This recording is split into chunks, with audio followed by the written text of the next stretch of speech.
Okay.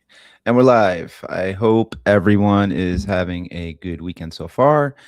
Let's see here. Okay, we're moving along here. Okay, everyone. Sorry for that slight delay there. I hope everyone's having a good weekend. Or I guess end of your weekend. We work every day around here anyway, so it really doesn't matter. So we were at the store today, or should I say I wasn't at the store today, but someone was at the store today. I am at the store most times though. So, oh boy. So we have some questions about MacShine I see here. That's wonderful. Just give me 1 second here, Juice. I just have to move some stuff around here. Okay, here we go. Here, and then I'm going to put that there. I swear I'm great with tech, you know what I mean? But some days. Okay. Let's see here. Okay. Okay, so let's start with some questions. Juice Free, thank you. What do you want to talk about MacShine? Tell me about this a little bit more. So what are you thinking here? What was your time on CCC? Okay, so we can get right into MacShine if you want, Juice. Let's see here. Look up one of their drying towels, then compare it to TRC and Thor. So, I mean, the way I look at their towels, the way I look at the MacShine towels is there is a cost difference, right? So, quality wise, it's kind of hard to tell the difference sometimes. Just to be clear about it, it's not always cut and dry when it comes to towels, but quality wise, I think they're pretty close to like a Korean made towel. And there's like a 15% price difference usually with the towel. So it's something that you should really keep in mind when we're talking towels. So, and I see your next comment there where you're talking about, let's see here. Okay. So they're not necessarily more expensive. So it depends on the towels. I try to sell them for a competitive price. So what I do is I look at all the towels that we have in the store, and then I do just like an overall comparison with price, right? So let's say I have like an identical GSM, for example, from let's say Thor. I tend to price the MacShine a little bit lower. Now there are circumstances where MacShine is like, a 1600 GSM towel, and I'm going back to like a Thor towel comparing to like maybe a 1200 GSM, and the pricing's very close. There's lots of variables to that too, right? So there's sizes and things like that. So I think the best way to kind of go about it too is to just purchase a towel and sort of see how the towels are, how well they work. You might be surprised. I've had people compare them in the store where they they look at some of the different materials, and even if one is like for example, I had one example where the MacShine was actually a lower GSM than a different towel that should have been better, but someone couldn't tell me the difference. They thought the actual MacShine towel was actually the more expensive towel. So yeah, so that's just kind of like one comparison. Hold on one sec, guys. I just have to change one setting here real quick. This is bothering me a little bit. Where is it? Here. Headphones. Okay, we should be good now. Okay, so yeah, so juice free, yes. If you look at just like the raw data of it, it might look like the MacShine might be more expensive sometimes, but I would say look at the size comparison and kind of what some of the different towels offer. I like to offer as much as I can through, let's say, a Thor, but I need some cheaper versions sometimes, especially for in store, because some people don't want to spend $50 for a drying towel, if that makes sense. So I am a towel connoisseur. I do understand, and I've kind of used them all. So I have no problem drying my car with a MacShine towel. I actually did a video about it. Kind of did it dry. I shouldn't have done that, but I have no issues using those towels whatsoever. Okay, so next here. What does this thing do? I'm sorry, guys. Slight little technical thing here. Whatever. I'll deal with it. It's fine. Okay, next. R. Machete, good evening. This is Rob, and I am a detailaholic. It's been 3 days since my last paint perfection and ceramic coating. Hey, sometimes you just got to step it up and, do one every single day. I don't know what to tell you, or maybe like step it down to just maybe like a wash or something like that. Mr. Anthony, hello. Yo, how you doing? Hope all is well. 512 detail. Hello, everyone. Hello, 512 detail. Okay. Can you screen share, look up both and show us the MSRP of the website more expensive than the TRC on website, are more expensive than TRC and Thor? I don't even know how to do that. I'll be honest with you in StreamYard, but my price, I don't know if you mean my prices or my website. I don't think so. So I price my stuff to be competitive as far as algorithms go. So I did website sales and e-commerce way before I ever had a retail store. And my strategy has always been to be a penny lower when I can. And if there's any products that might be more expensive, for example, then if you were to look it up directly on a manufacturer website, they might have changed their pricing over time. If they're running a sale, I don't run sales like Thor would, because sometimes they run sales that wouldn't really leave me much as a business, just being transparent about that. But for the most part, my prices are usually that's why my prices are weird sometimes. They might be like 1949 or something, or prices like that, because maybe they sell for 1950. So I just try to be a penny below for the algorithm and things like that. But yeah. So let's see here. 512 detail. Yep. No sham wows. Funny you say that. People ask for chamois sometimes. I do have some capability of getting chamois. I know MacShine has them, so I could easily get them from them. I just don't sell them because and I've never tried the MacShine one, so no knock on their actual, their chamois or whatever, but I will not carry those because I just don't believe in them. Right. I think towels are the way to go right now, either towels or in a blower. And there's really no reason anybody should be using a chamois. There's some good ones out there, don't get me wrong, but I don't know. I try to put out this mindset in the store that the towel is really the safest way to dry the car, because that's really what I believe in. So maybe offering something like a chamois or something like that is it goes against it. And yeah, because I think a lot of it too is how you take care of them. I mean, I don't think they were like the worst idea in the world when they first came out, but then they started making all these cheap ones made of rubber. And, so then they started becoming products that would damage a car, or you need to keep them in really specific conditions to keep them good, so they last long. Towels are just actually easier to, kind of maintain. So, okay. B. Barrera, thoughts on using wheel acid as a last resort to heavy water spotting. Currently, as a F through proper use. There's tons of mixed opinions out there. Thoughts on using wheel acid as a last resort to heavy water spotting. I wouldn't do it. I really wouldn't do it. I know there's lots of different even acidic washes that you could use on the paint, but if you can't get the water spotting out, to me, a good way to get water spotting out is to polish it out. To me, that's usually the last resort. And usually it's not even like really heavy duty polishing that gets it out. It's even just like a regular hand wax.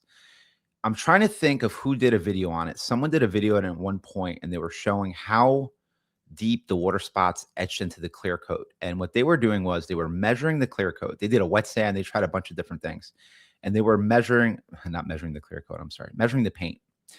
And after a couple passes with, sanding it, they did a wet sand, and then they got pretty aggressive with the polishing to get rid of it. They determined that there wasn't much paint left.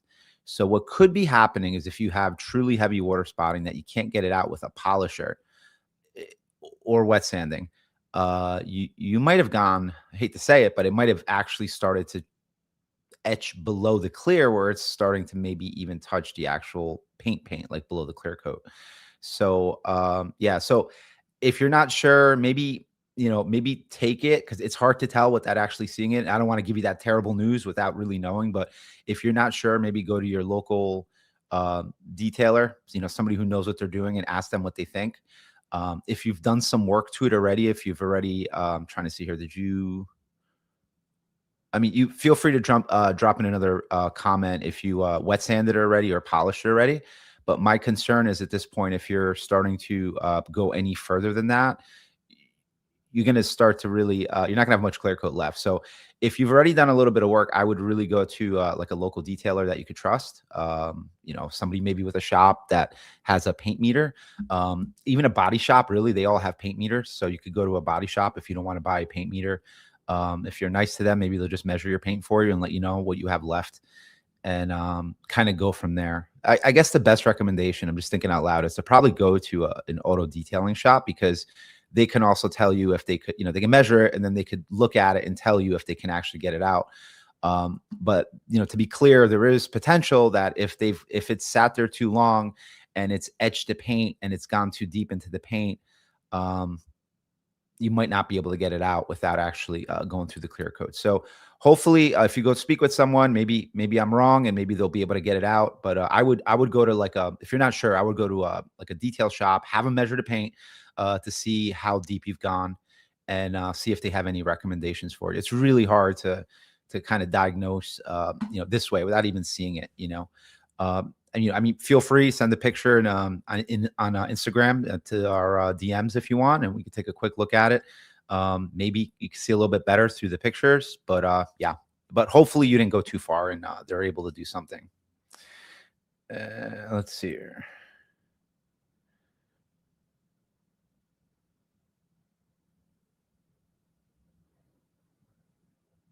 What is this here? Okay, so we're gonna get into a debate about pricing.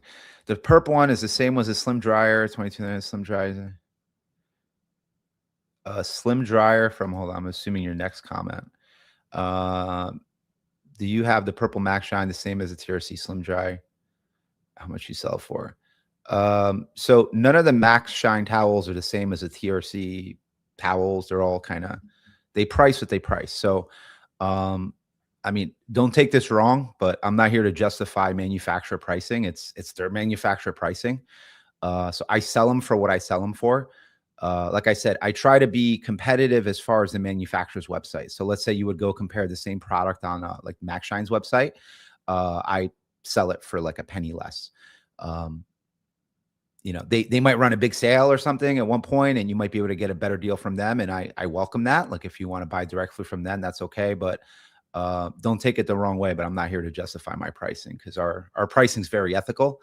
I price below market because I also sell online and because I have ethics. But if I were to go to some detailing shops, not going to call any out, I've seen them sell some of the same products I have for like 15 to 20% more than I do. So it's fair pricing. I can't do a comparison with like somebody else's brand, right? I mean, if you look at Max Shine's price and it's lower for what maybe they're running a sale, you could buy it from them. If you're trying to save a couple bucks, that's all good in the hood. You don't actually ever have to buy from me. But I can't really do a comparison to some other brand's website because I don't have that product in hand. And I don't know much about them. Right. So if I were comparing two brands that I personally sell, I could give you a little bit more insight of why something is or isn't. Right. But if somebody else is, I can't really do much of a comparison to that. So sorry about that. Let's see here. Any plans on carrying brands such as Gion, G-Technic, Coach Chemi, and TRC? Yes. Yes to almost all. I can't get too far into it because I am in discussions with many of these brands, or some of these brands anyway. And it's usually a bad look for like a shop owner to kind of claim that they're going to carry something before they actually carry, or if I hint at it, then it puts me in a bad spot for negotiation, because we're all kind of negotiating our terms with them, right? So, but yeah, so we're definitely planning expansion. We're constantly looking for new brands to add in. A lot of it's based on customer demand and customer asks. So it's funny you're asking, because these are some brands that people have been asking for. So that's kind of how I determine what to add. So we have our ride or dies, right? So the stuff that I really do enjoy and it's been successful for us so far, and I'll keep bringing those products in. There's also some products we've cut out over time, whether it be product demand, like customer demand. If people weren't buying it up fast enough, I would just stop carrying it. Or just something happened like with that specific manufacturer. So we're always adding new products in. So keep your eye out though. It's definitely coming. Can't say exactly when, but soon for sure. Okay. Steven, was nice to meet you yesterday. I'm one that drove from Philly. Anybody wants to know the man, humble, honest. Thank you, man. I appreciate that. Yes, I remember you from yesterday. You drove all the way up from Philly to see me, and I was hoping you had some other stuff to do in the area because I'm not that special. And enjoy the mitt on a stick, sir. And yeah, I appreciate that. It's kind of surprised that you came up just to see me. I mean, guys, this gentleman came up. We're about 2 hours from Philadelphia. We're in northern New Jersey, if you don't know. So we're in Teaneck, New Jersey, and it's 2 hours each way. So he basically drove back and forth 4 hours to come see us and see the shop. I do hope you enjoyed the experience, sir, and it was a pleasure to meet you as well. Okay. If a clay towel can be used on ceramic coated vehicle, thoughts on using the clay bar? Still safe? Yes. So you can use a clay bar. I just wouldn't. I really wouldn't. I would use the clay towel on the coating over the bar, and the reason why I'm telling you this is if the car is ceramic, it has less of a likelihood of having contaminants deeply, built up on the surface because it's ceramic coated. You will always risk with a clay bar that you will mar the paint. You could, you could lube it up. So they have clay lube and things like that they sell.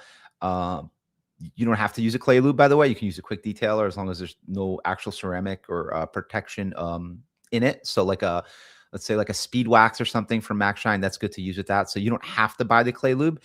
But it's kind of like the more clay lube you use, the less likelihood you have of marring the surface. But with a clay bar, you kind of want like a middle ground is the best way to describe it. You want it to be slightly tacky on the surface. So you don't want to make it so smooth that it's so slick that it's not doing anything.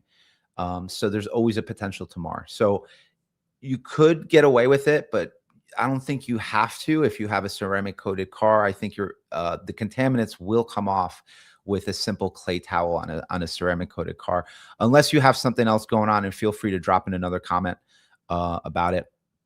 Give a little bit more insight. I'm happy to answer it. And we do have some, I'm sure we have some knowledgeable people in the chat as well that'll be happy to give a little bit of insight. But that's just my opinion. I stay away from clay bars on ceramic coated cars because, the marring is always a thing.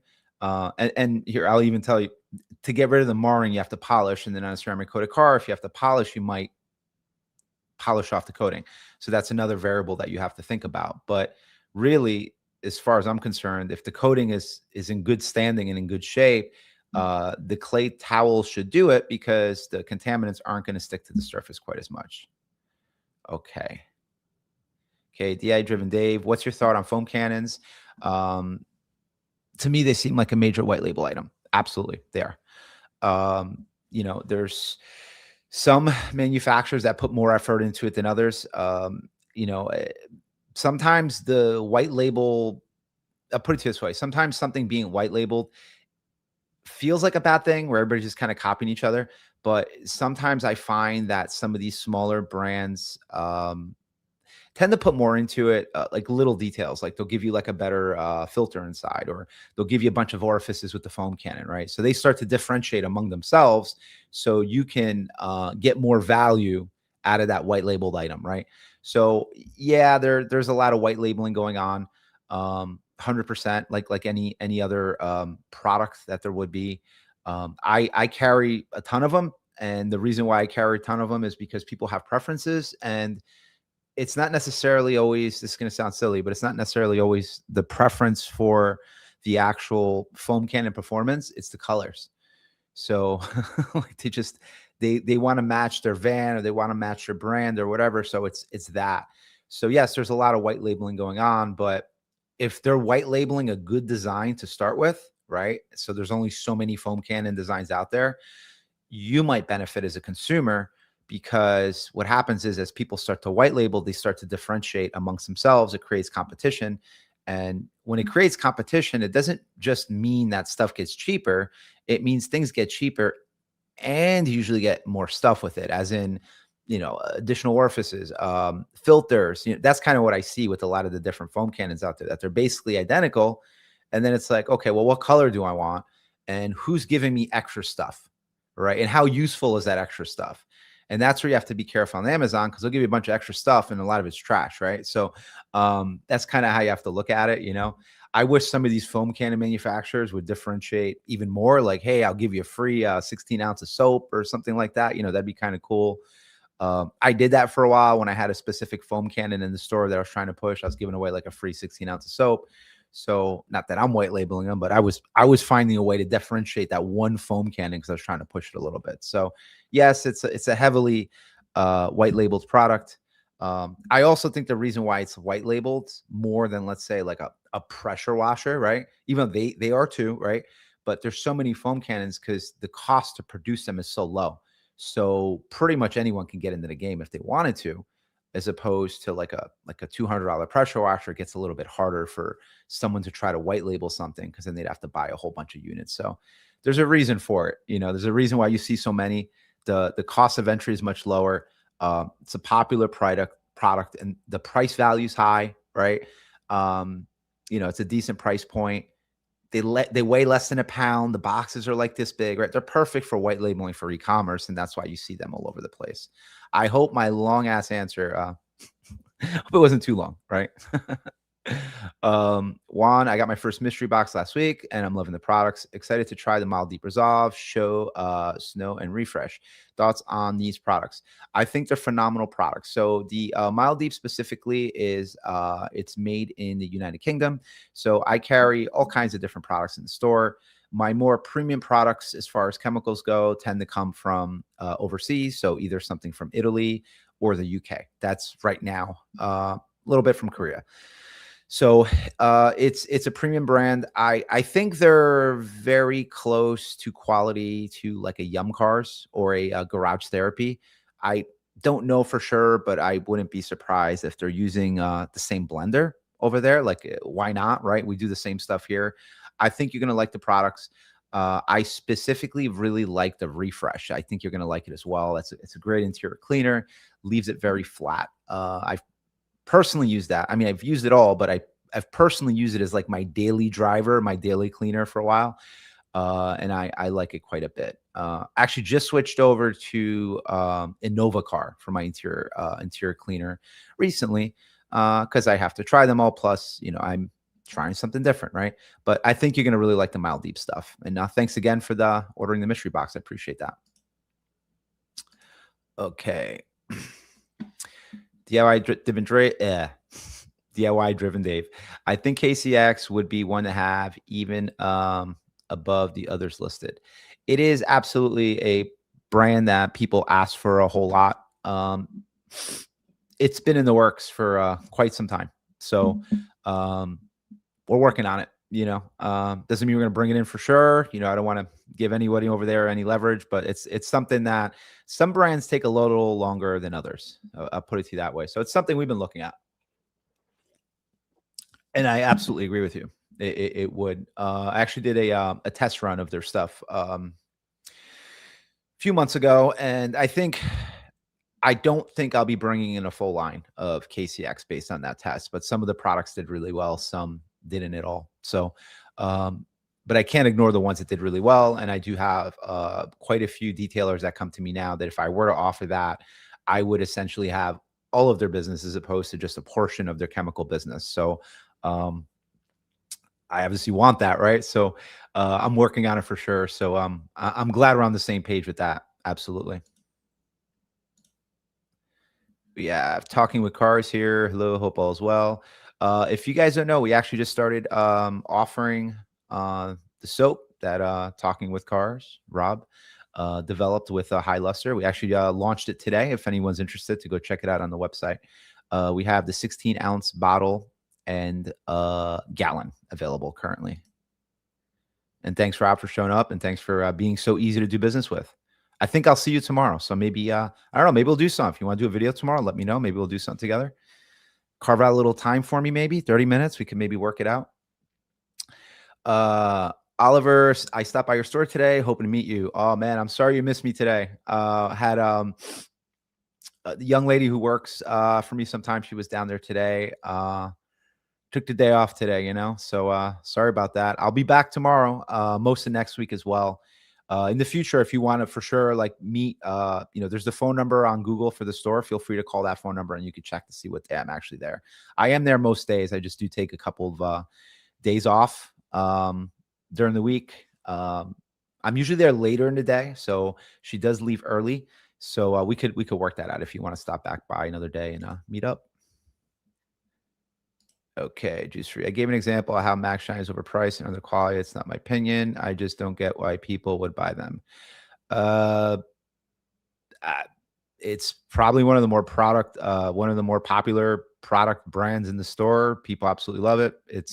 Look, Max Shine, and I'll end it there. I'm not gonna have a debate with you. I like you as a person, as an individual. You always contribute, but as a store owner, I can't sit here and debate that. It makes me look kind of, if a brand were to see that, it doesn't really look good. So I don't want to talk about other brands and say, well, my brand is better than this brand, but I will say this. It's a very popular brand in the store. People ask for it a whole lot, and they have a lot of the popular products that people want. So, things like the racks and things like that. Whether it's overpriced or not, I think that's just in the eyes of the beholder, right?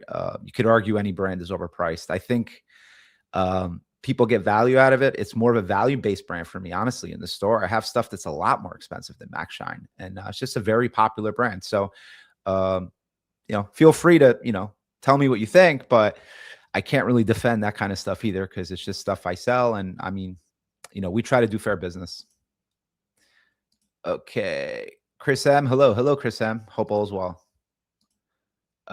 Juice free. Just don't get Max Shine clay bar mitts. Clay bar mitts. Clay bar mitts. Clay bar mitts. Do we have their clay bar mitts? I don't know. You know what's funny? People have been asking for their clay pads for the machine. So that's interesting. Do we have their mitts? I think we carry their clay pad, to be honest with you. I think we carry their clay pad. It's green, bright green. No issues with it so far, so I don't know. Samurai Pete. Took me a minute. Sorry about that. Hi, when will you be stocking superior products? We are working on it. Very close. Very, very close. So what happened with, and I could kind of talk about it a little bit now because I think we're okay with them. What happened initially was when we first opened the store, they didn't want to talk to us. I think part of it was because we had just opened the store and didn't have a huge portfolio to show just yet. It gets easier as your store is open and they go and look at your website and they see you're carrying several different brands. I'm sure they do their own due diligence. It is a very small world when it comes to the auto detailing community. So if you do good, it's good. If you do bad, everybody will know about it, right? But I think something due to them not being carried in some of the larger stores anymore, I think there's more opportunity now for some smaller shops to carry them because they really look at radius, right? So mile radius. So they try to do good business, like as in, like, say I become a distributor, they don't want someone, or say I have a distributor that's 5 miles away, they probably wouldn't let me sell their stuff because that's not fair to that distributor. But that is no longer an issue. So very soon. With Superior, I'll be honest, I will not be carrying full product line. I am going to be more concerned with carrying gallons and 5 gallons of their products. So there's specific products from Superior that I want to carry, but I really want to look into the 5-gallon option for 2 reasons. One, it's very popular. A lot of people ask for 5 gallons, and I just don't have anything in 5 gallons right now. The biggest, bulk I have is a gallon, and I'm able to ship for pretty cheap, so I can move 5 gallons anywhere pretty cheap online as well. So that's why I'm really looking at that. But they are coming. I'm glad you have interest. It's good. It's good stuff. Andrew N. How is DIY clay towel? Can I use it with car shampoo without marring? It's a good towel. To me, I think it's the nicest to use. And the reason why I'm saying that is I guess the newest version. So I know when they originally came out, it was all clay, right? Now it's in kind of 4 quadrants. So yes, it's easy to track because you could fold it easier, right? Like all the different quadrants. But for me, when it's wet, it kind of falls over on itself and it makes it very nice to use. So compared to like I also sell the auto fiber one. I like the auto fiber one. but I just like how the DIY detail one just kind of falls when I fold it. If that makes sense to you, like if it's wet, it basically just folds up better. So that's why I like that one better. When it comes to can you use it with car shampoo without marring? Yes, just don't push too hard. So that's what I think a lot of the videos of some of these products don't show. I mean, Ivan has videos out there. He's using this thing with iron remover, right? And iron remover, not all, but his iron remover has some lubricants in it, but you still have to have a light hand when you use it. So I rather see someone do more passes with the clay towel than push harder, and that's how you end up marring. So kind of when you're using the clay towel, if you're going to use it with car shampoo, for example, which is something that's very common, you actually see it quite a bit with the mobile detailers because they like to do a wash clay seal service. So instead of rinsing the car in between, they'll basically just use the clay towel with whatever soap was left from washing the car, and they skip a step. If I were you, if you wanted to do that, I would do the normal stuff you do, right? So foam the car, rinse the car, foam the car, actually do your wash on the car. And then what I would do is I would really look at the surface and see how much soap is actually left. And if anything, maybe do a little light foam and then use the towel, right? Because what happens is when you start wiping the towel, you start wiping the car down, and you start doing your actual wash, a lot of the soap is no longer on the surface. So I think you can just make sure you have enough soap on the surface. So there's always that little bit left in the foam cannon. And it doesn't have to be perfect, right? You don't have, because normally when you're trying to foam it, you're trying to be all even with it and stuff, right? Just get a little bit of soap back on the car and then use it. And I think you should have some pretty good results. But that's why those clay towels exist, really. They're good for that kind of stuff for sure. Okay. Where are we at here? B. Barrera, sorry. In my decon service, I use low pH soap and, if needed, acid for spots in an attempt to save before paint correction. I've saved many vehicles from correction, but I was curious in your thought on acid. If it works for you, my friend, use it. Sounds like you're a professional because you're using acid. Um, I never recommend it to. I'll put it to you this way: if someone comes in the store asking, they're usually not a pro, right? I mean, you're just trying to get my opinion, right? But if they're coming in asking about it, they're usually not a professional. So I'm scared to recommend it to them because they might not know how to use the acid properly. For professionals, absolutely do what works for you. If you feel you're basically saving it because you're utilizing the acid, that's great. You're doing a customer service, and really, it shows your experience where you're able to use a product where a lot of other people cannot. So there's a lot of mobile detailers or even shops out there that are terrified of that. So if you figured it out, you got your secret sauce that works for you, fantastic. That's really my opinion on it. When it comes to someone who's new or someone who walking in a store is like a weekend warrior, I would always steer away from it because I don't know how to fix it if it messes it up. If that makes sense. But to me, it sounds like you got to figure it out. There you go, Mr. Talking with Cars. See you tomorrow. I will see you tomorrow, Rob, for sure. Let's see. 0-day detail. Checking in from sunny South Carolina. Well, hello. I've seen you before, 0-day detail. Welcome back. Samurai Pete. I am from the UK and am keen to try all cover range and Dark Fury. Yeah. Dark Fury is awesome. I'd have to look into seeing if I could ship it there with the Dark Fury. That's the only thing. That's also something I look into, by the way, guys. So when I'm bringing in new products, I'm looking to see, so I ship worldwide. If you guys aren't familiar, I ship everywhere except countries are on some kind of list, right? So there's some countries that were banned from shipping to, like a handful. So besides that, I ship pretty much all over the world. But what I do is 99% of the products active on the website ship worldwide. So this would be an example, like the Dark Fury. I would have to just double check. And what we do is on the website, we set it up in a way where if it's not applicable for that country, it just wouldn't come up. So, but hopefully it's not an issue. I don't think it will be, but I just want to throw that out there. But I'm glad that you're keen to try this stuff out. And if shipment isn't a problem, I'll be more than happy to ship it over to you, Total chaos. Do you have any other supply stores near you that are direct competitors? I only have one store by me And as a customer, I wish I had more options. Yeah, so we have a few. Not many really. I think really where you see the most is like California and Florida. Like those kinds of locations. You have lots of auto detail supply stores. In my direct area, it's very much a new concept, and just like mobile detailing was new, like 3, 4 years ago, it became very popular, and it's thriving, right? In the Northeast in general. So that's kind of why, like it made sense for me to also open the store, because I'd be lying if I told you that a big portion of my business wasn't those mobile detailers. Um, they do really make it possible to operate because they come in and buy such quantity every month, and it's consistent for us. Not to say that other customers don't matter, but that really helps. So but yeah, we have a couple stores. The thing is though, we don't have too many overlapping products. So kind of like, or each store is known for something, right? So we have one store that's really known for training, right? So I actually recommend that people go see them for training. I'm not, it's not like, we're adults here, right? It's not like we're fighting with each other. Like we all respect each other. So I'll send people to that store for training, or if somebody needs a van built, or a setup in the back of a pickup truck or something, I send them to the other place until they show me otherwise. Because I've had no problems. Everyone's been happy until those stores show me otherwise, which I hope they never do.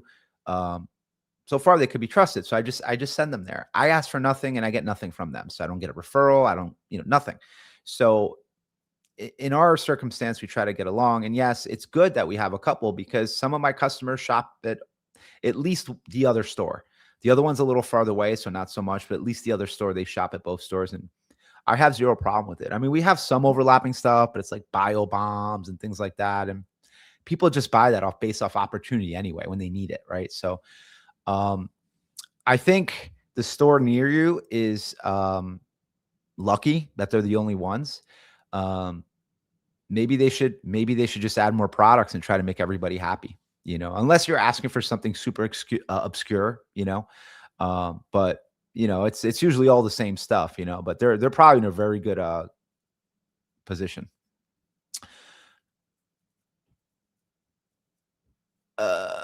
What's your cheapest, most concentrated pH neutral soap that doesn't contain caustic soda? Uh, hey Rob, does your soap contain caustic soda? Let me know. Get back to you, Juice Free. Let's see here. Detailing made simple. What's going on? Hey, dude, how's it going? How's it going? We were talking about you the other night about you know, how you came in and we had a little chit chat and we forgot to film everything. I don't know if you saw on Clear Code Confessions. Nice to see you, sir. There you go. There you go. I'll let you guys chit chat there. Yeah, he is. He is. Tell him detailing made simple. Tell him to, pipe down a little bit, Come on, bro. They're good. They're good towels. They're good towels. Um, let's see. Dro TRX. I assume you drive a TRX. What's your opinion on some of the newer brands and their frequency with product revisions? I'm all for continuous improvement and refining quality, but why not establish one solid version? I'll tell you what's happening. And I know it's frustrating, and I don't want to call out any brands, but I know it's frustrating when people go from V1, V2, V3, like pretty quickly. It's frustrating for me as a store because, um, some of that inventory becomes dead inventory, right? Because maybe someone might, depending on why they made the revision. So depending on how bad it was or whatever the reason was for the revision, I'm pretty much stuck with some of that inventory. So it's frustrating as well on our side. And I make do. I find a way to do something with that inventory. Sometimes people don't care. And there's been circumstances where they have cared, and I'd have to just do something with the inventory that's probably along the lines of maybe donating that inventory, right? Hopefully we never have to do that again. But I think the reason why they're doing that is because some of the smaller brands, it's actually a positive thing for the most part, unless they had some huge problem that was like causing something real, like real issues. Not like a little streaking or, ease of application. That's just like little small improvements that you can make over time. But when some of these newer brands are making a lot of revisions, it means that they're listening to customer feedback. So that's a good thing, like, and they're also making larger brands don't necessarily make the revisions because they have so much invested in that specific formulation, because they might make 100,000 units at a clip when because look, even the big brands, everyone's using a blender, right? Whether they're using a blender for the actual blending or they're just using them as a bottler to right for them, right? Because most of these brands don't have in-house, bottling, or even making they have to, mix the formulations, they have to be bottled, right? So there's a process for that. So most of them don't have that. And in order for them to be able to offer really cheap products, I'm talking about the McGuire's of the world, like those, the larger companies. Um, they're going to make 100,000, 200,000 units at a time, at least. So if they had to make some itty bitty small revisions, they're not going to make it right away. They're going to wait until they run through that product. They look at it different. Smaller brands, they're making less. So they're maybe making 5,000 units, 10,000 units at a time. And after those maybe 10,000 units sell, if there's any kind of customer concern that comes up, for example, streaking or something like that, or like maybe the soap doesn't foam enough or something, things that can be changed within the blend, they'll do it. And it's based on customer feedback. So I know what you're saying. It's kind of sucky a little bit when you see them making these constant revisions. You might think like, hey, are they testing these products out on us? Absolutely not. The products are always thoroughly tested. It's just maybe they weren't tested in all conditions where it might streak a little in this environment, or it might not foam as much with a specific pressure washer and orifice, right? Something like that. So I wouldn't really be worried about it too much. It's actually, I look at it as a good thing because they're making constant product improvements, That's just my opinion. And like I said, I should be bitter because it's happened to us where, we'd have a decent chunk of inventory and they make this announcement and depending on the reason, right? I might not be able to sell that inventory, with a good conscience, so we end up just stuck with stuff, not like they're giving us our money back, um, Francisco, what's up from NYC? What's going on? How you doing, Francisco? Eric Wright, I just started using DIY rinseless as an interior detailer and it's working very well at 254-1. I think you mean 256-1, maybe, or maybe you mean 254-1. Yes. So rinseless wash is an amazing interior cleaner. If you guys haven't used it, I do recommend. I'm sure you got some rinseless wash somewhere. My preferred way of doing it is to basically put it in a bucket, even if you're not going to use it rinseless on the car to actually wash it, but put it in a bucket, soak your towel in it, wring the towel out, and basically just like rub down the whole interior and come back with just a normal towel, a dry towel, maybe even a fluffy towel, honestly. And basically, mop it up and dry it up, and you will be amazed of how well rinseless wash it, will clean the inside of the interior. I would, however, finish it off with something else. Like an interior cleaner is kind of like a little bit of protection, especially if it's up on the dash. It also good. Rinseless wash also works really well with a scrubby.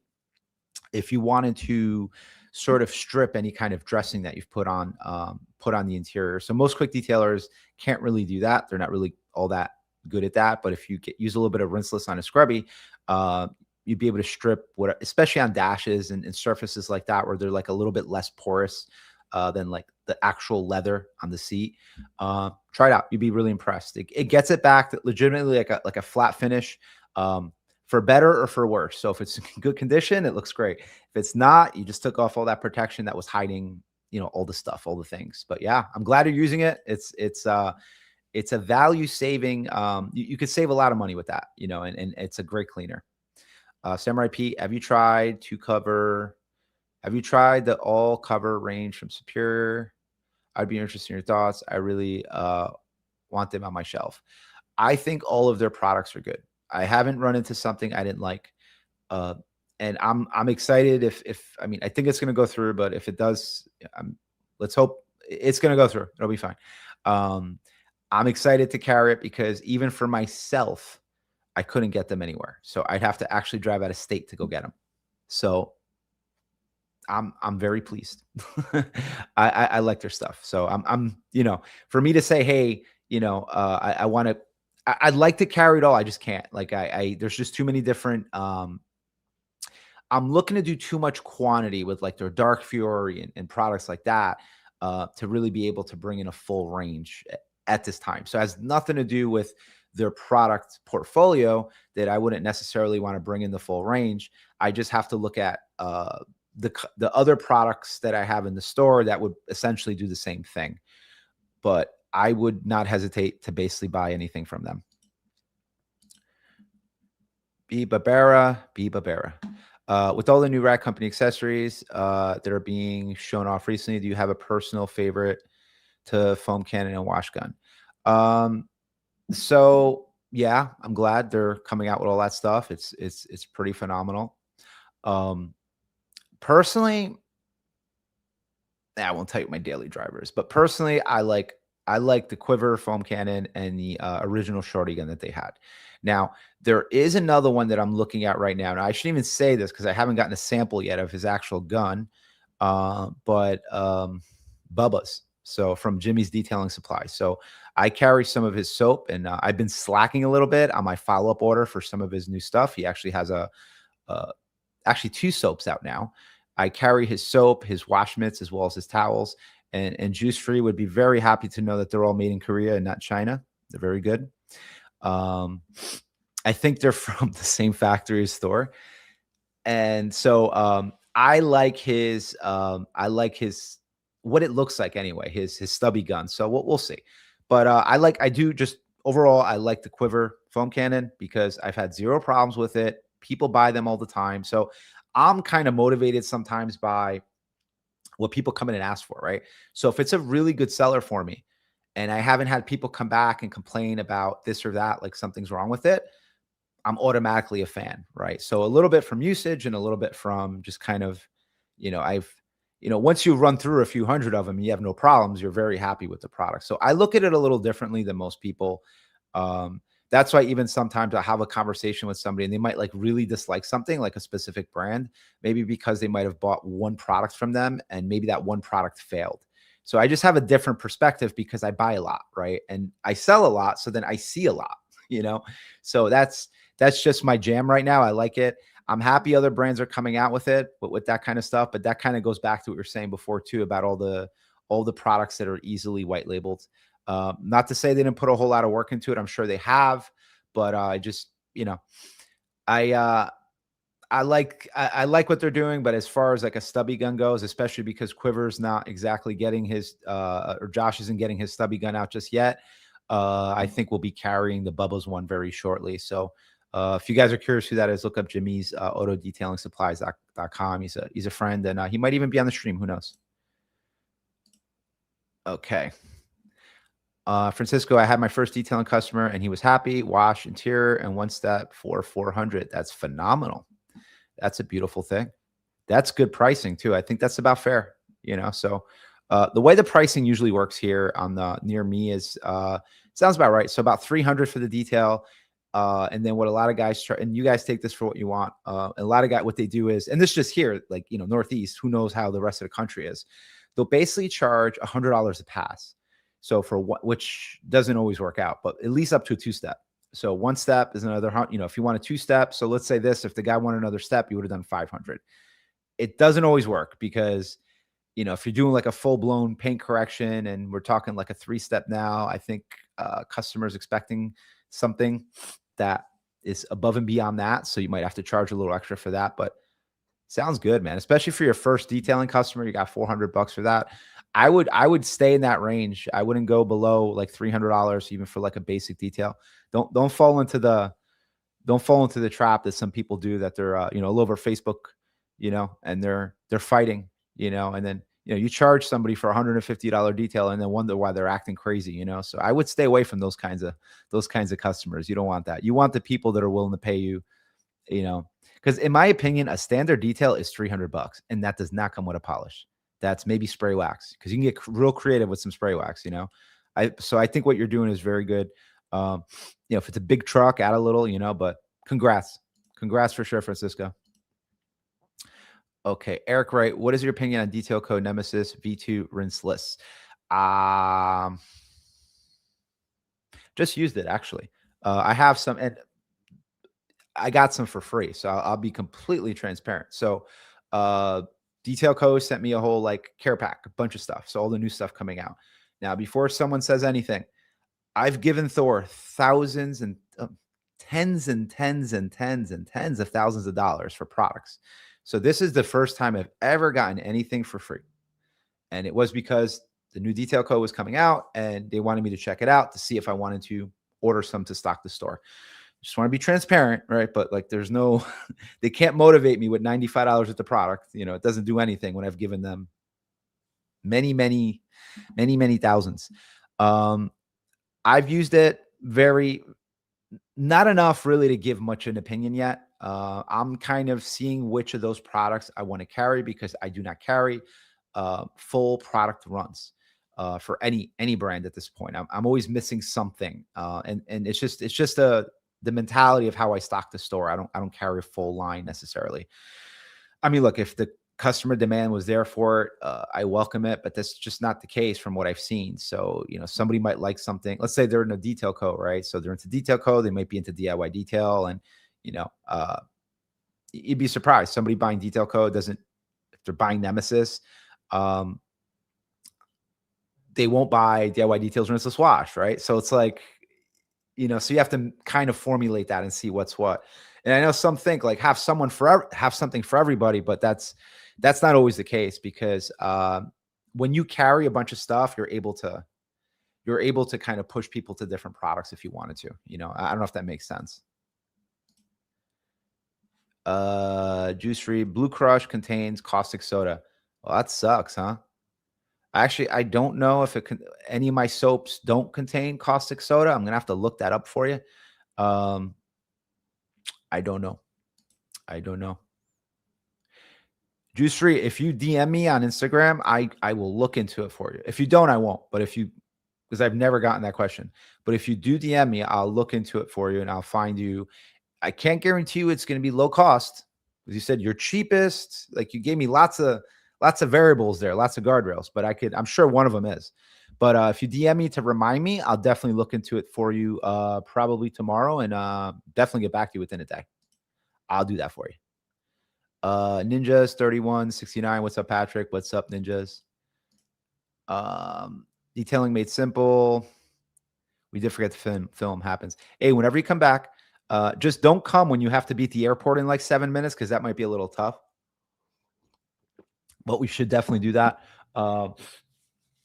I actually just got a new Osmo, so that might make a life a little bit easier. Actually going to try it out tomorrow for the first time. But yeah, we should definitely do it. We could do something together. Chai Town Zal. Hi, Pat. Hey, man. How's it going? Ninja 3169. Thanks for coming to the CCC podcast this past week. Absolutely. It was a good time. It was tough. It was a little late. It was 10 o'clock East Coast time. So, but we kept it going. It was a good time. I actually really enjoyed it. It's actually easier when you have like a group of people on my side, right? It's actually a lot easier.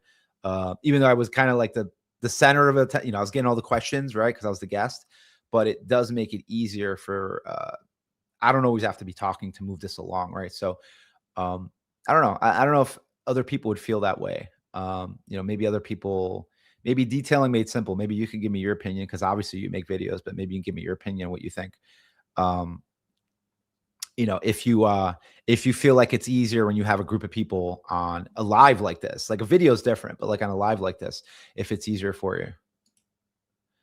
I have to see. Yeah, you should check it out. It was definitely good. It was a good time. There were some laughs. Those guys are a good time, man. They're definitely a good time. They like to rip into each other a little bit. It's because the customer is the R&D. Yeah, not always, man. I mean, I got to tell you, and I'm not defending them. I'm not defending anybody, but I only defend myself. But products, right? So when it comes down to especially chemicals that could damage a vehicle, I promise you the customer isn't the R&D.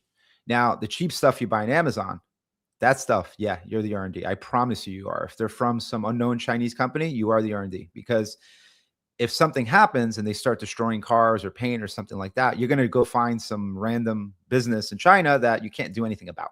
You can't do anything to them. Companies are based in the US, they can't do that. Because if, say, their chemicals start peeling paint or something like that, um, their insurance will probably drop them and they would be personally responsible for that. So I know we like to think that, and we like to kind of like, poke at manufacturers or brands, but I tend to defend the smaller brands because I know how hard it is to get out a decent product. Um, I think it's a lot of the bigger brands that you might be surprised that might use the customer for the R&D for certain products because they have deep pockets and they're not really worried about lawsuits.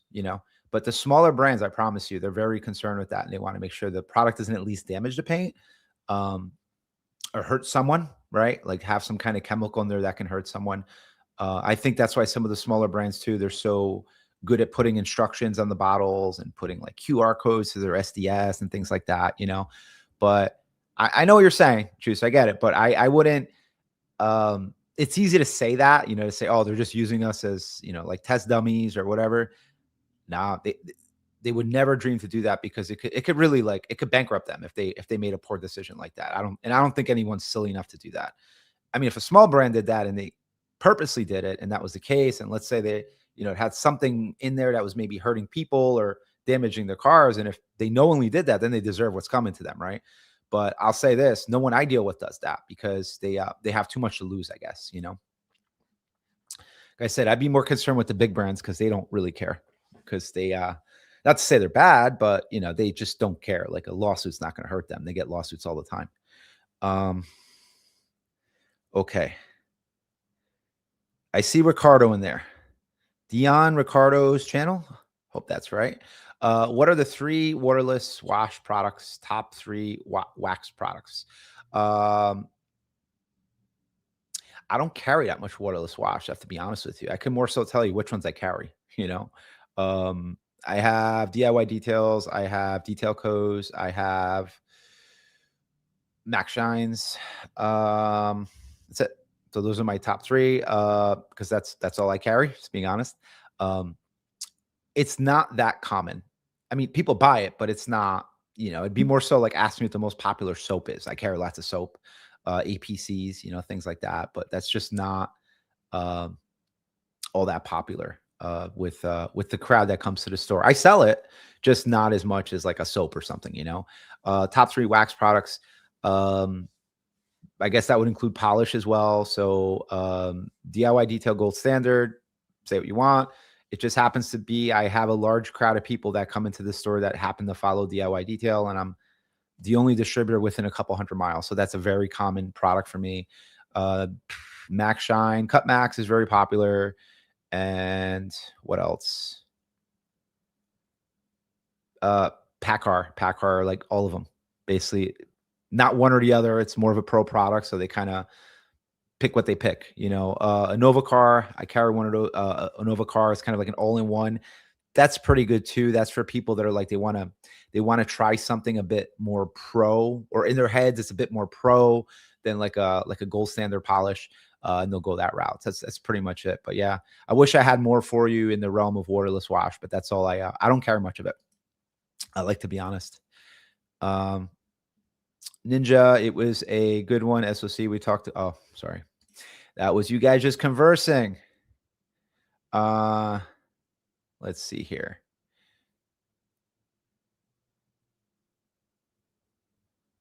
There we go. Francisco, I use the Max Shine towels for polish removal. No issues. They're good. ALB cooling. I purchased a Max Shine cone to polish chrome wheels, and it worked great. The speed and efficiency cut the time. I recommend it highly. It's a good product. I like that cone. So if you guys aren't familiar with that is, it's basically a cone that you put on a drill. And a competitive product to that would be McGuire's makes one, I think, but it's a lot softer and it's like a circle. It's like this round thing, and it's not as strong. It's not as solid. It doesn't last. I know as I have one. I've used it, and it's It's what it is. So the Max Shine one is actually a lot cheaper than that one. So I think the McGuire's one is almost $30. So AOB cooling, I don't remember what, I mean, I don't, it does, it's not coming to me. I don't remember what it cost, what that little cone cost that you bought, but feel free to post in the comments. But it's significantly cheaper than that. And it's a good all around product. So looking at a brand and saying all their products suck or they're cheap or whatever isn't fair, because there's all different, every brand has some products that are good and some products that are not so good. So, looking at them as a whole is kind of not fair. Especially when it's probably one of the most popular auto detailing brands in the country and they've been around for over 20 years. It's kind of hard to fight that, because sometimes you have to give the customer what they want, right? And that's the stuff that I sell more Max Shine racks, those metal racks, than I'd like to admit. A lot of people like those things. Talking with Cars, clarification.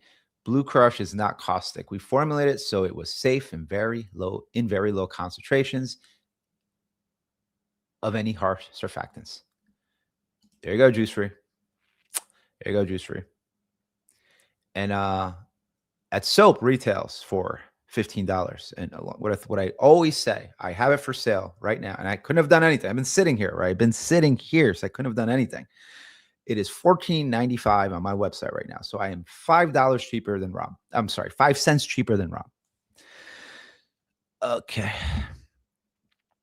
Okay. They only give Greg a hard time. I'm assuming on the Clear Coat podcast, right? Clear Coat Confessions. Hey, I love Greg. He's a great guy. I think that's why they like ripping on him, because he's a G, SOC, Rob. Yeah, all the boys are in here, Hey, Greg.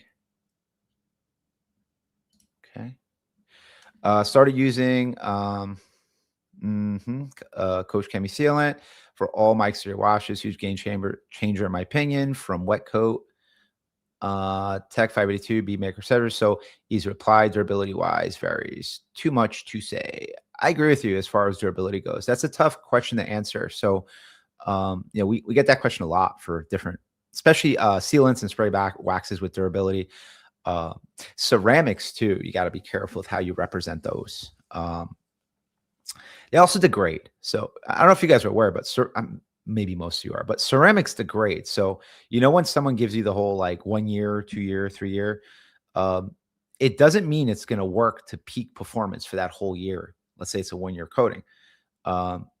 They still say it's there. It works, I think, up to like 40%. So even if like it's 40% effective, it's still effective, right? So you want to keep that in mind. And yes, B Barbaria, all great products you're mentioning there. I agree with you fully. And I also agree with what you're saying with the longevity and durability of the products. There's just too many variables to honestly comment on how long something should last. I don't think companies shouldn't make any kind of guarantee, because you don't know when someone's going to do it to car, what kind of weather conditions they're in, or there's so many variables, like even like how humid it is when you're applying something, or, simple things. Hello, sir. Hope all is well. Okay. Talking with Cars, you're correct. It is not caustic, but does it contain caustic soda? Sodium hydroxide. Rob's going to make that sale. Okay, let's see here. Dwayne, all products I have purchased from DIY Detail have been excellent. I am glad to hear that. I like that brand. I carry that brand. They're good people. They also give great product support, which is it's nice to see, because a lot of brands, once they take your money and sell your product, you don't hear, they're less likely to answer you. And DIY Detail answers everyone, which is phenomenal.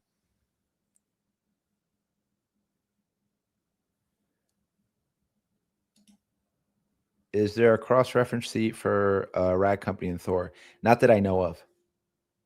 Might be opportunity there to make one, I don't know. I'm not aware. Okay, here we go. Rob's back. Small amount and only to increase. You guys like this little side quest we got going here? Like we got this? Okay. I do. Small amount and only increase pH slightly from 8.5 to 9 and cleansing power. But if you try it, it doesn't affect coatings or even waxes. We found the sweet spot. Rob, you did your product research here. You put a lot of work into it.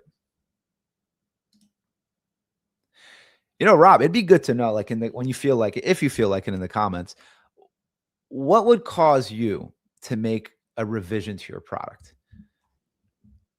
Just think about that. If you ever needed to make a revision to the product, and should people look at that negatively? I mean, you could ignore what I said before, but you being that you've developed a product, albeit with, high luster, but what would cause you to make a revision, right? And should that be looked at it in a negative way as a brand owner, Um, it'll be cooling $12. I bought it this past weekend with the 1-inch pad. Yeah, I remember you. Yeah, the cooling company. Absolutely.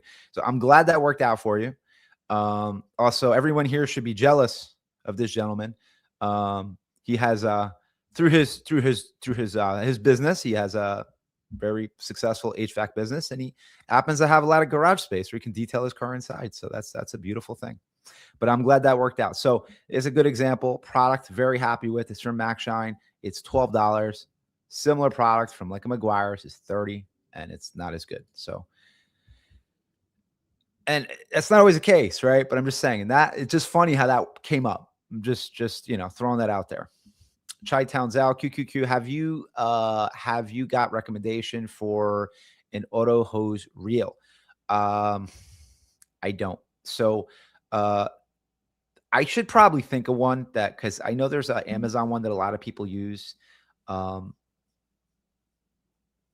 gonna that's a takeaway for me. I should have that in my arsenal to at least recommend to people, even though I don't sell it.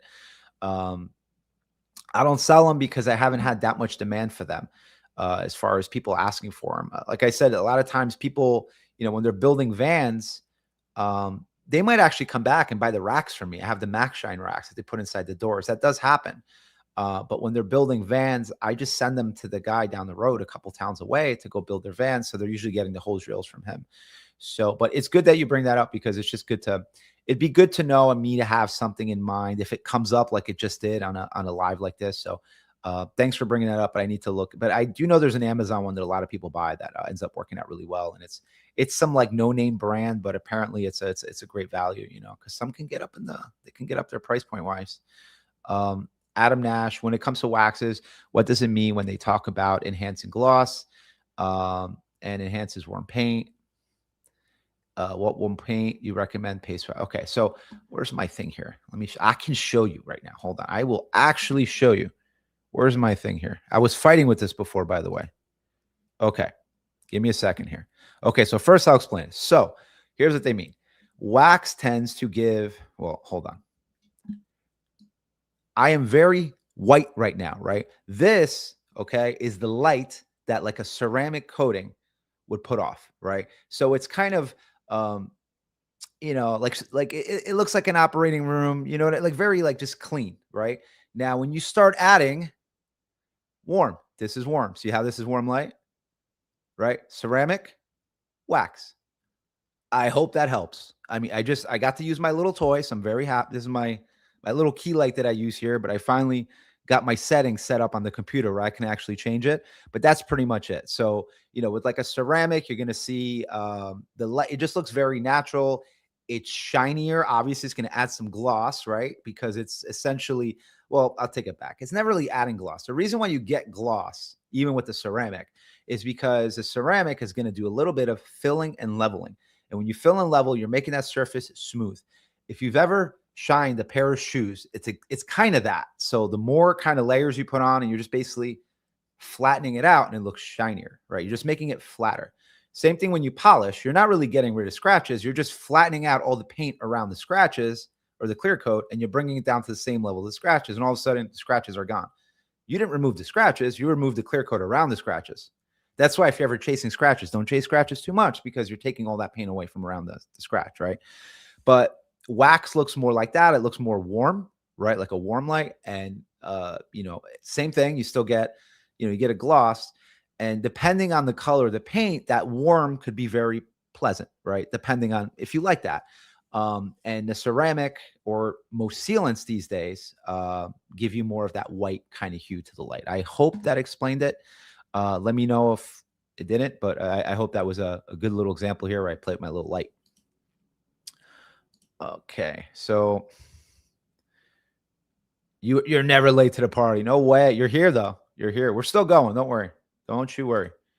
Okay. Adam Nash, from my understanding, pre-wash is one of the most expensive products to purchase. What makes a good pre-wash, and is it even necessary? So I do not think pre-washes are necessary every single time you wash the car. My standard pre-wash is to basically just foam the car and then rinse it and then foam it again. Pre-washes tend to be more expensive because there's more usually caustic chemicals in the pre-wash to make it happen. And for whatever reason, those actual chemicals tend to cost more than, not to say that having something that's environmentally friendly is cheaper, right? But it tends to cost more because there's more in a formulation to make something more like stronger, right? To be an appropriate pre-wash. Most people don't really truly need that, depending on how dirty the car is. If you maintain your car, I don't know the last time I've actually used something really that strong on my paint because and guys, I just wash the car once a week. And honestly, even like last week, I missed it. I missed my normal.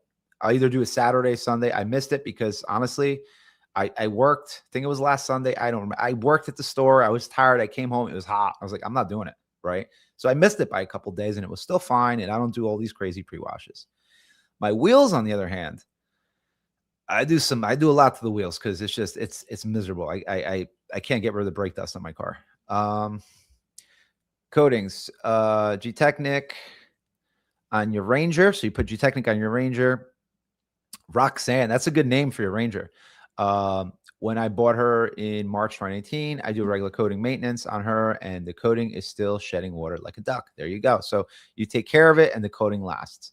A lot of times when coatings don't last, it's either application or whatever happened during the application, but more likely it's how the coating was actually maintained.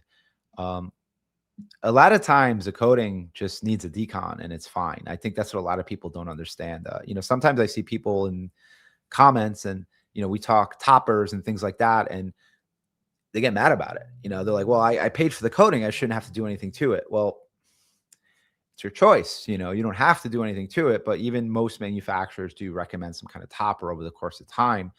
That's kind of part of the inspection process. So I know a lot of detailers will do like a 6-month inspection after the coating to make sure everything is okay. If something isn't okay, they'll usually do a decon. So just kind of keep that in mind. But I'm glad it's lasting for you. It sounds that you take care of it. And so ceramics are great. And the best way I explain it to people is it'll make washing your car easier. And if a bird poops on it, it won't destroy the paint in 10 minutes, right? But you still have to take it off the paint. So it's a layer, but although a sacrificial layer, so you have to keep that in mind too. If something does happen where, you get some kind of environmental damage or even chemical damage to the paint, but it's not bulletproof and it should be maintained like anything else. I'm glad it's working out for you though. You have CSO XO on your Mustang and C6 Hydro on the spousal transport unit. I mean, you're sold on ceramic, and that's a great thing. It's like I said, it makes it easier to wash the car. You have a lower likelihood of getting any kind of damage on the paint. And I think something else that people forget, and some might fight me on this, and that's all good if you do. I welcome it.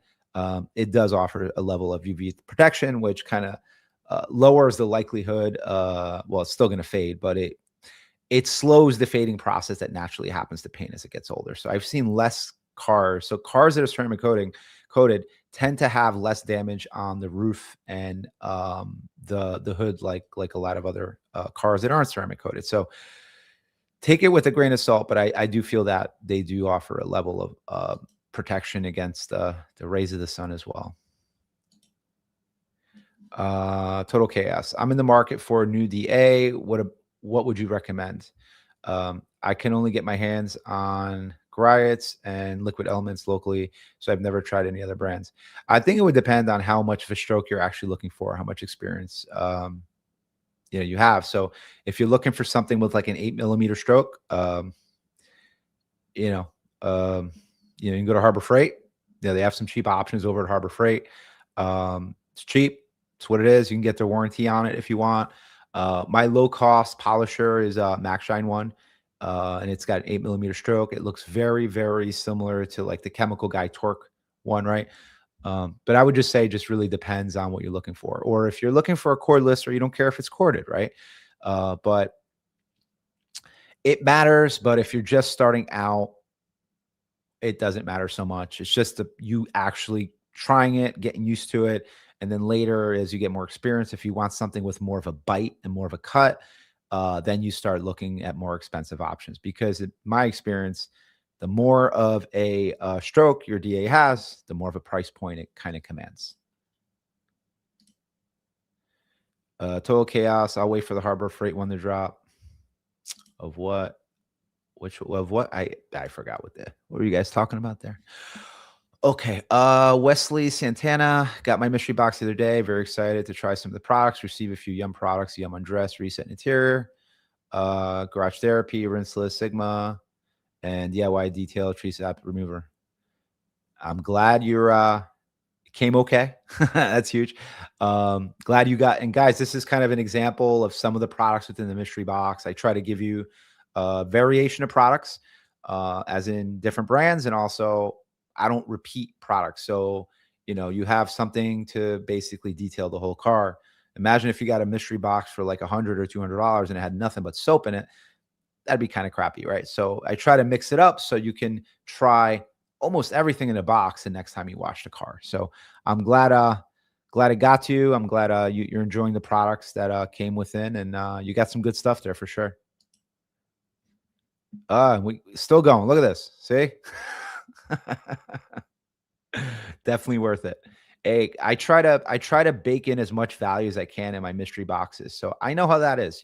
I've been on the other side of it where you order stuff like that, and you put a lot of trust and confidence in the person that you're ordering from. And I've been disappointed in the past. So I try to make sure that you guys get a good experience. It's like Christmas, you like unbox it. And, some of us don't get to buy ourselves gifts a lot, so this is, and I know a lot of you do that, right? Like this is your hobby and you don't really get to surprise yourself much. Right. Maybe you're the one always buying the gifts. When you buy yourself something, you already know what you're going to get. I think that's why mystery boxes are so great, because it's kind of like you're going to get surprised. And I really do put a lot of effort into putting the mystery boxes together. So, I do have help with some stuff at the store, but the mystery boxes are still put together by just me because I do exactly that. So I essentially lay everything out on the counter and I make sure everything works with each other. That's important to me because I know that's how you're going to be looking at it when you get it. And I want to surprise you with some stuff. And yes, it does come with additional value. I don't advertise how much that additional value is because it's just kind of luck of the draw. Some get a whole lot more and some get just like a little more, right?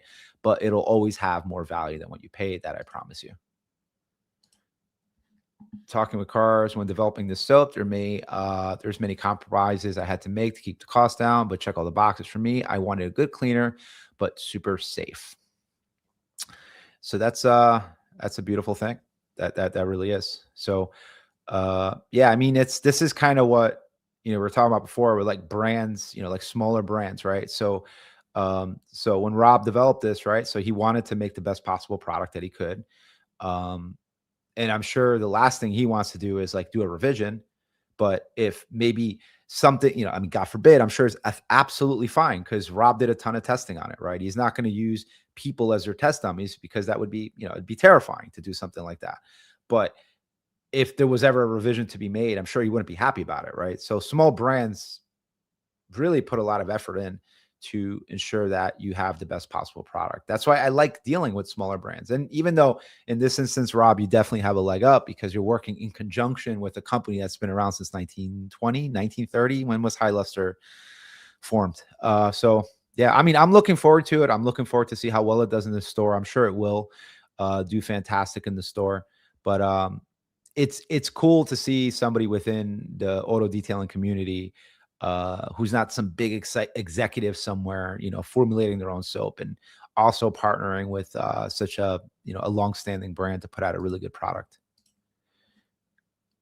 Juice free. That was a good way to demonstrate the diff shines of wax for ceramic. You like that, juice free? Yeah. It's my it's my little key light. I got a little light for my Zoom calls, and then I can adjust the color temperature. So I've been waiting to use that.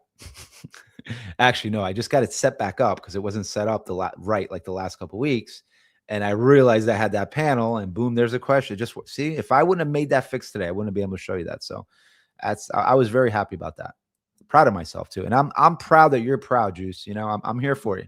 Talking with cars. If I made any slight modifications, it would be to the softening agent to allow people who have very high TDS levels to get great foam.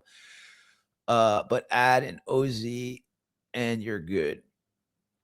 You know, I wonder, how many people out there have hard water that's actually affecting the foam. So like, I don't think I have good water where I am. And you know, Rob, I mean, I don't want to say what town you live in, but I have an idea. And you're probably like 20 miles from me, 30 miles from me. So we might not have the same water source, but I don't know how your water is, but I don't have that issue. So I don't know. Or maybe I don't think my water is the best in the world. That's the thing. I never checked it. So, but I wonder if there's a market for that, right? So, a soap that is formulated to work specifically with like, you know, bad water, you know, not optimal water. Because I know a lot of guys are out there and they're like, you know, they're buying distilled water and, you know, all this stuff to make it work. I'm just talking out loud. Okay. I'm just talking freely, just throwing it out there. Okay. I'm just showing all my cards, but I wonder. I don't know. Adam Nash, I'm dying for Harbor Freight to release a Hercules 5-inch battery DA polisher.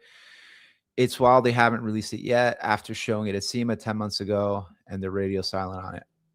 Who knows? Who knows? I mean, I like Harbor Freight in general. So I'm actually I don't want to say official distributor because I'm not. I am a commercial customer of Harbor Freight, which means I'm allowed to resell some of their products. And I do resell some of their products in my store.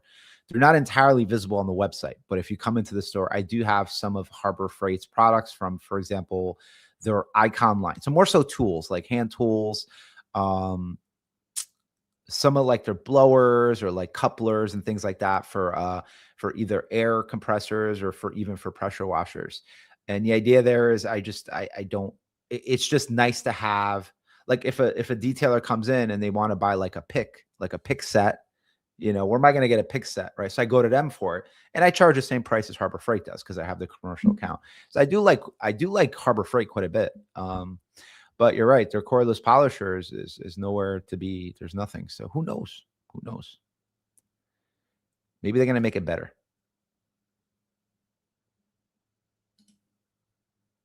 Yeah, Juice. Definitely. Hopefully, any day. Any day. Um, I'm surprised though, because it's been, I mean, SEMA's almost happening again, you know? So we're like right around the corner from SEMA. So I don't know. We shall see. Okay. So Team Lee, is it okay to keep PNS Absolute and distilled water sitting in my gallon Home Depot sprayer for like 2 or 3 weeks? Is there any time where it loses its effectiveness? Not really. It's sealed for the most part in the sprayer. And you have a good mixture of, it might start smelling a little depending on it, but you know, you have distilled water. Now you should be okay. So the only thing I would say is if you leave, even if you leave like rinseless wash in a bucket, for example, I know it's not PNS Absolute, but I'm just saying, let's say you leave rinseless, like any other kind of rinseless wash in a bucket. So it doesn't, if it's in a sprayer, it's a little different, but if you just leave it in a bucket and you have normal water, it's going to smell over time because the water is just going to smell, you know, so maybe somebody can explain that, but it's just going to smell. If you have a distilled water, it's lower likelihood, and you have it sealed in a sprayer, you should be okay. The only thing I would really recommend is just make smaller batches of it. So you could use it maybe, you know, just once or twice, maybe every 2 weeks instead of 3 weeks. But you should be okay because most or all products are, they're stabilizers in them. So the product isn't actually going to degrade. Now there are products out there that do degrade. So I'll give you a good example. So BioBombs makes the little tablets, and it's escaping me what they're actually called right now. So, but they're not bio bombs, or like the little cleaning tablets, BioBomb minis. I think they're called minis. And those are great because you basically just drop them in 32 ounces of water and you get 32 ounces of cleaner for $1.50. That's what it comes out to. If you buy the 20 pack, I think it comes out to like $1.50 a bottle, right? If you do 32 ounce, right? You could even do like a 16 ounce and make it even stronger, but usually 32 ounce is good enough. That product is phenomenal. So it's kind of like an APC, but not quite. But it's really used for the most part to get rid of odors and to get rid of tar from inside the car. So cigarettes and things like that. It's even good for like environmental stuff like puke and like stuff that comes from the body. But that stuff, if it sits for 2 weeks, it actually returns to water. It doesn't smell like itself anymore. It's not effective at all, and it turns bright yellow when you make it. That product has no stabilizer in it, so you need to use it within 2 weeks.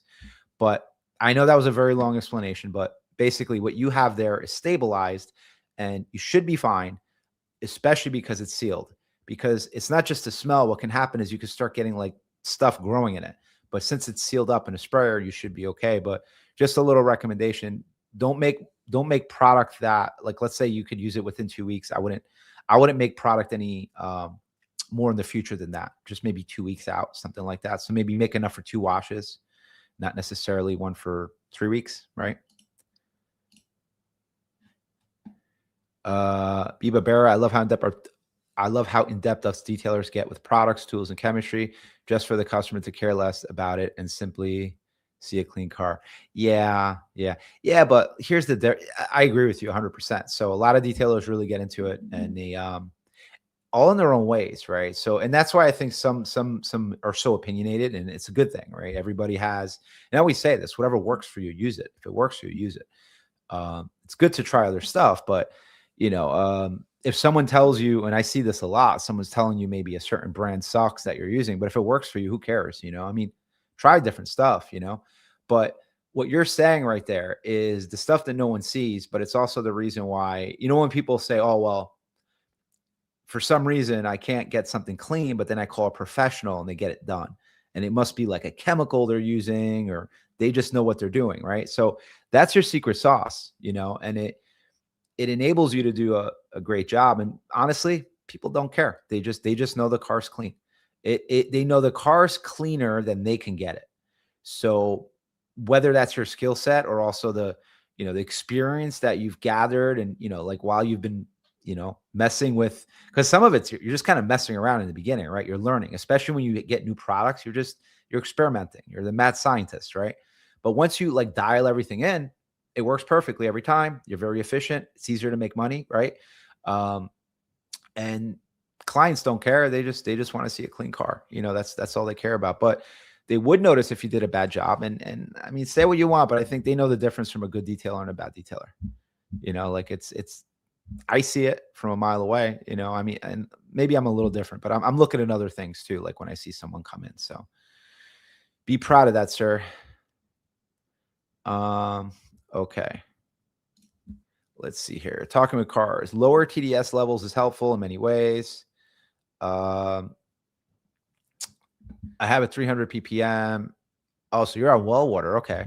And you have a well softener to remove major minerals. So it drops to 200 ppm. Big difference for foaming. Deionize it even better. I don't know. I never noticed. I might have to. I'm just curious, I might have to try some stuff. I don't know. I've never had like I'm in Rob, I'm in Passaic County. So not the most terrible, not the best. It's not well water, right? It's public water. And I don't know. I've just never really had an issue with it. So maybe I'm missing out, and it's the stuff I have is much better than I thought. But I don't know. It'd be interesting if it's something that, soap that's specific for that would kind of resolve that, because we could talk about that tomorrow. Okay, Ron. So my Harbor Freight steamer crapped out on me 3 years of heavy use. Any recommendation for a new one? Well, 3 years is a pretty long time for a Harbor Freight one. I mean, I don't know why you wouldn't consider another Harbor Freight one. I'll be honest with you. Especially with their the warranty that you could get on it. I mean, you basically never have to buy a new one again if you play it right. I don't know. I mean, you guys have any recommendations for like really expensive steamers, drop them down in the comments, but I don't know. Why wouldn't you stick with the one that you got from Harbor Freight? I mean, they got a couple. They have like really a low end one, a little red guy. I actually have that one at home, but that's for like personal use. That's really, you barely get around the car with that. Maybe you're gonna have to fill it up twice to do some work. Um, but I don't know if just kind of listen to what you said. Like it lasted you 3 years. I don't know why you wouldn't just get another one from Harbor Freight. I mean, let me know. What do you think? Should Ron? What do you think? Should you? That's something you would consider? I don't see why not. Just get another one from Harbor Freight. I would. I really would.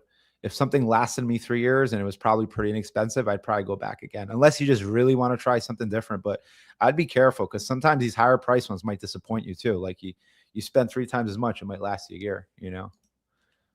Juice free. My recommendation would be no steamer. Yeah, I mean, some people use it. Some people need it. It's part of their process. It's a great way to clean out vents and stuff. I agree. I think steamers are overused, but I don't think people use steamers as much as people think. Because a lot of this people using steamers are like Instagram, TikTok, right? They're showing you these details with all these steamers, and they're using half a bottle like P&S Express on the interior and foaming it all up. And they're not really doing that all the time. They can't be. They wouldn't be making money, right? But I think a lot of it's a show, but steamers do have their place if stuff is really dirty. I do find it very efficient for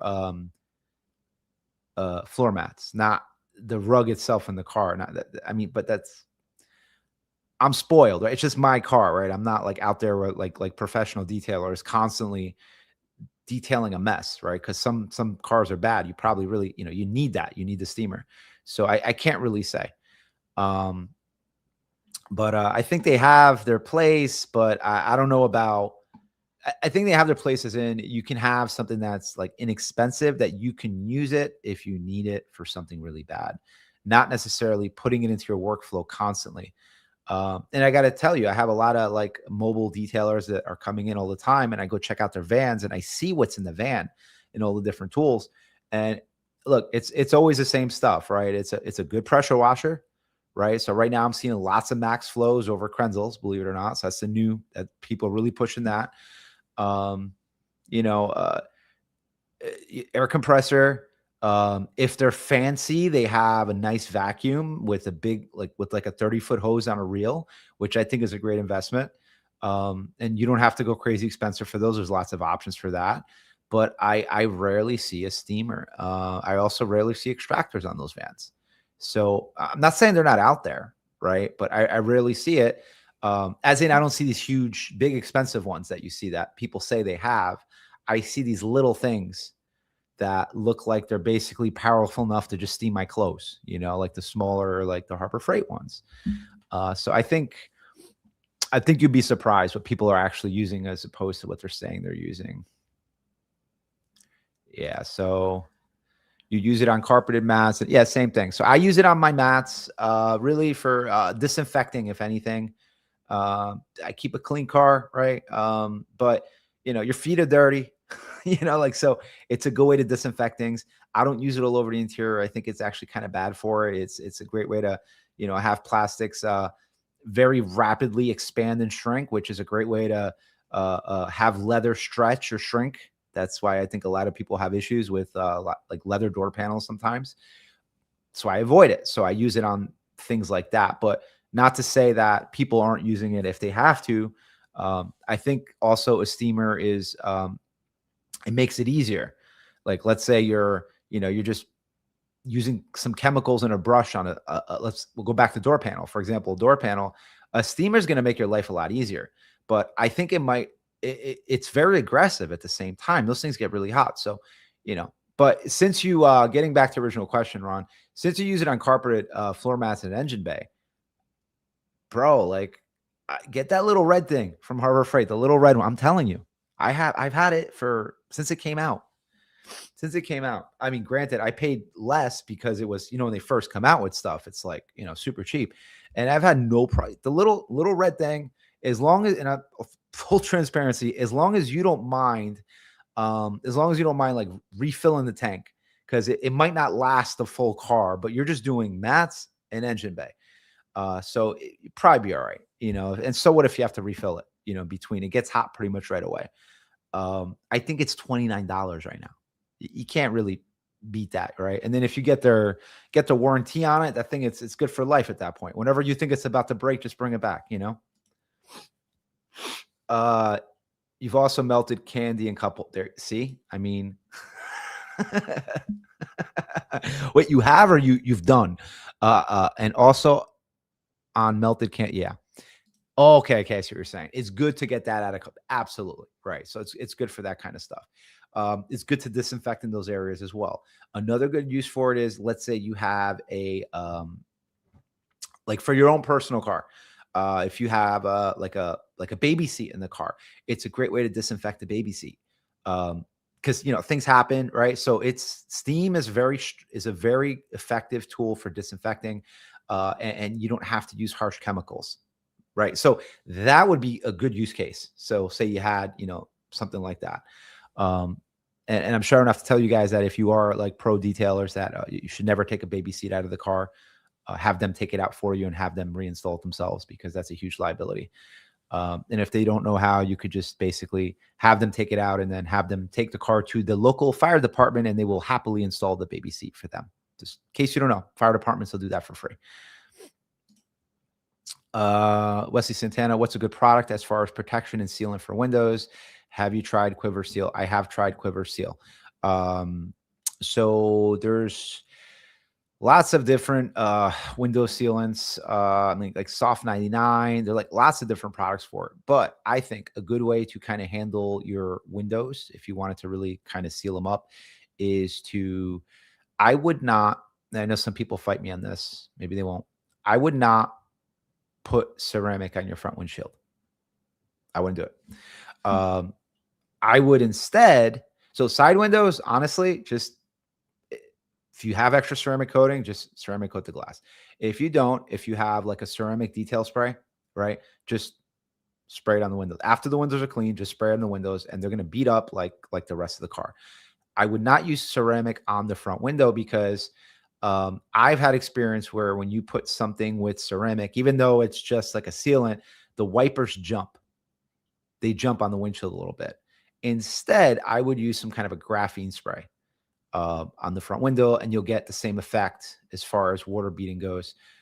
Similar to like a Rain-X, you'll have some kind of sealant on the window. Obviously, it's not going to protect it from impact or anything like that, but neither is a ceramic coating. And that's kind of the route I would go.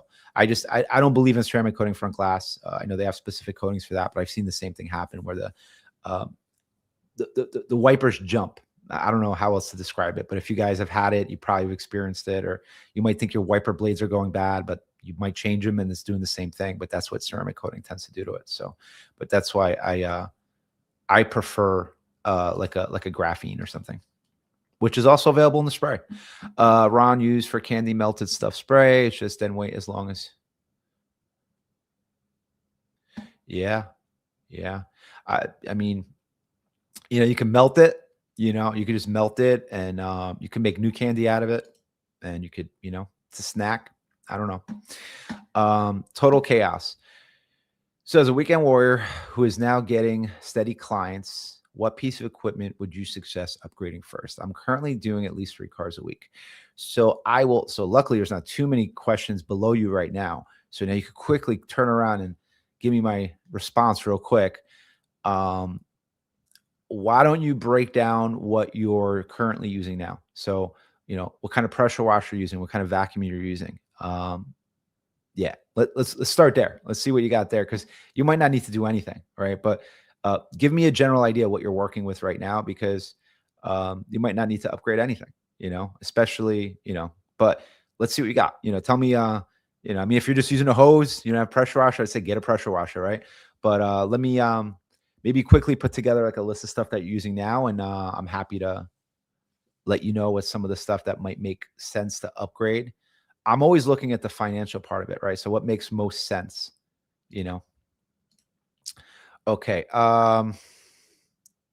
Matt Face, if you use a steamer, definitely order BioBomb Minis for Super Clean. Yep, steamers it works well. It definitely works well. It works well. It kills smells, but if you don't have to kill a smell, don't use it.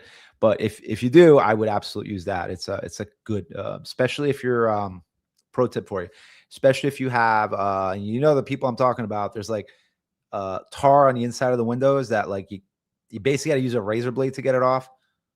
Put the Buy Bomb Mini in the steamer and steam the glass. Be surprised. That stuff is just gonna come right off. It's crazy. Ron, baby seat installations, more fiber, determines on something for car seats or liability industry. Really? See, our local fire departments encourage it. So I don't know about near you, but near here, you basically go to the fire department and they'll do it for you.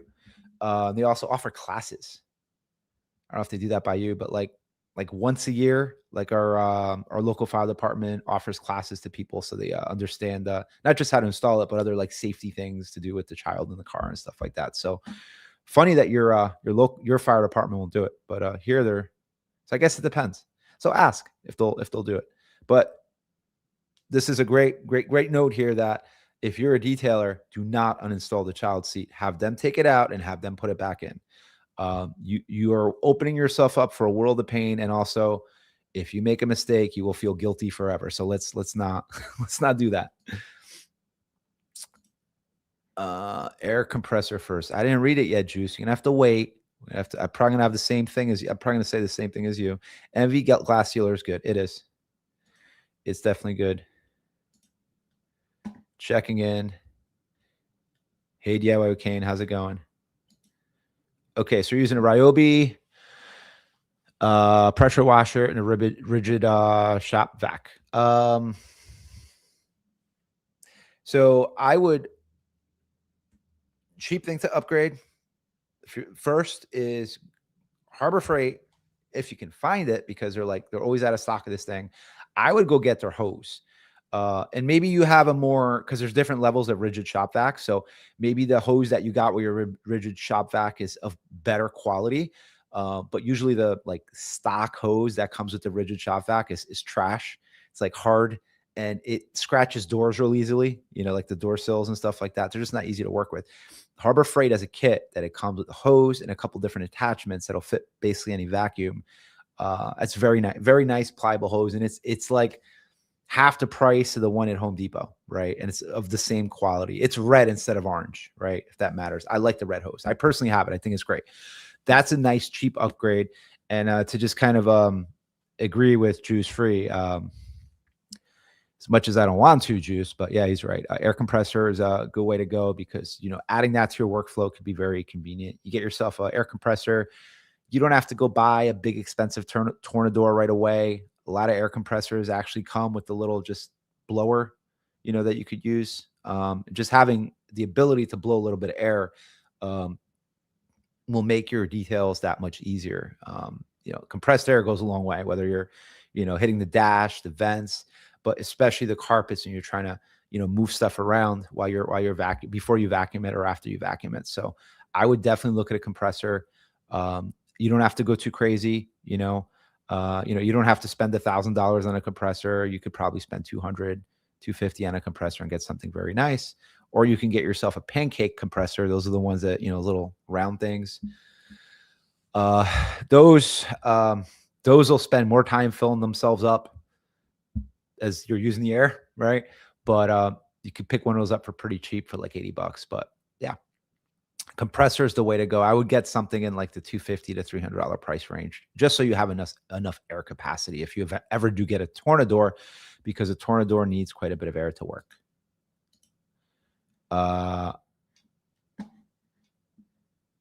They're the best. Biobomb Minis. So Chi-Town Zal, I've used Hydro Glass on 3 cars, and I actually applied sparingly on rubber and wiped the blades. Absolutely no shatter. Yeah, I don't know, man. I don't know. How long has it been on the glass? That's the question. You could comment below if you want. Like, how long has it been there? Like, has it been there for a year yet, or has it just been there? I don't know. How long has it been there? Like, actually on the glass.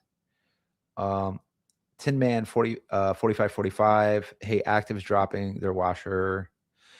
Card on April 20th with the price tag of $419. What's your thoughts? I think it's overpriced.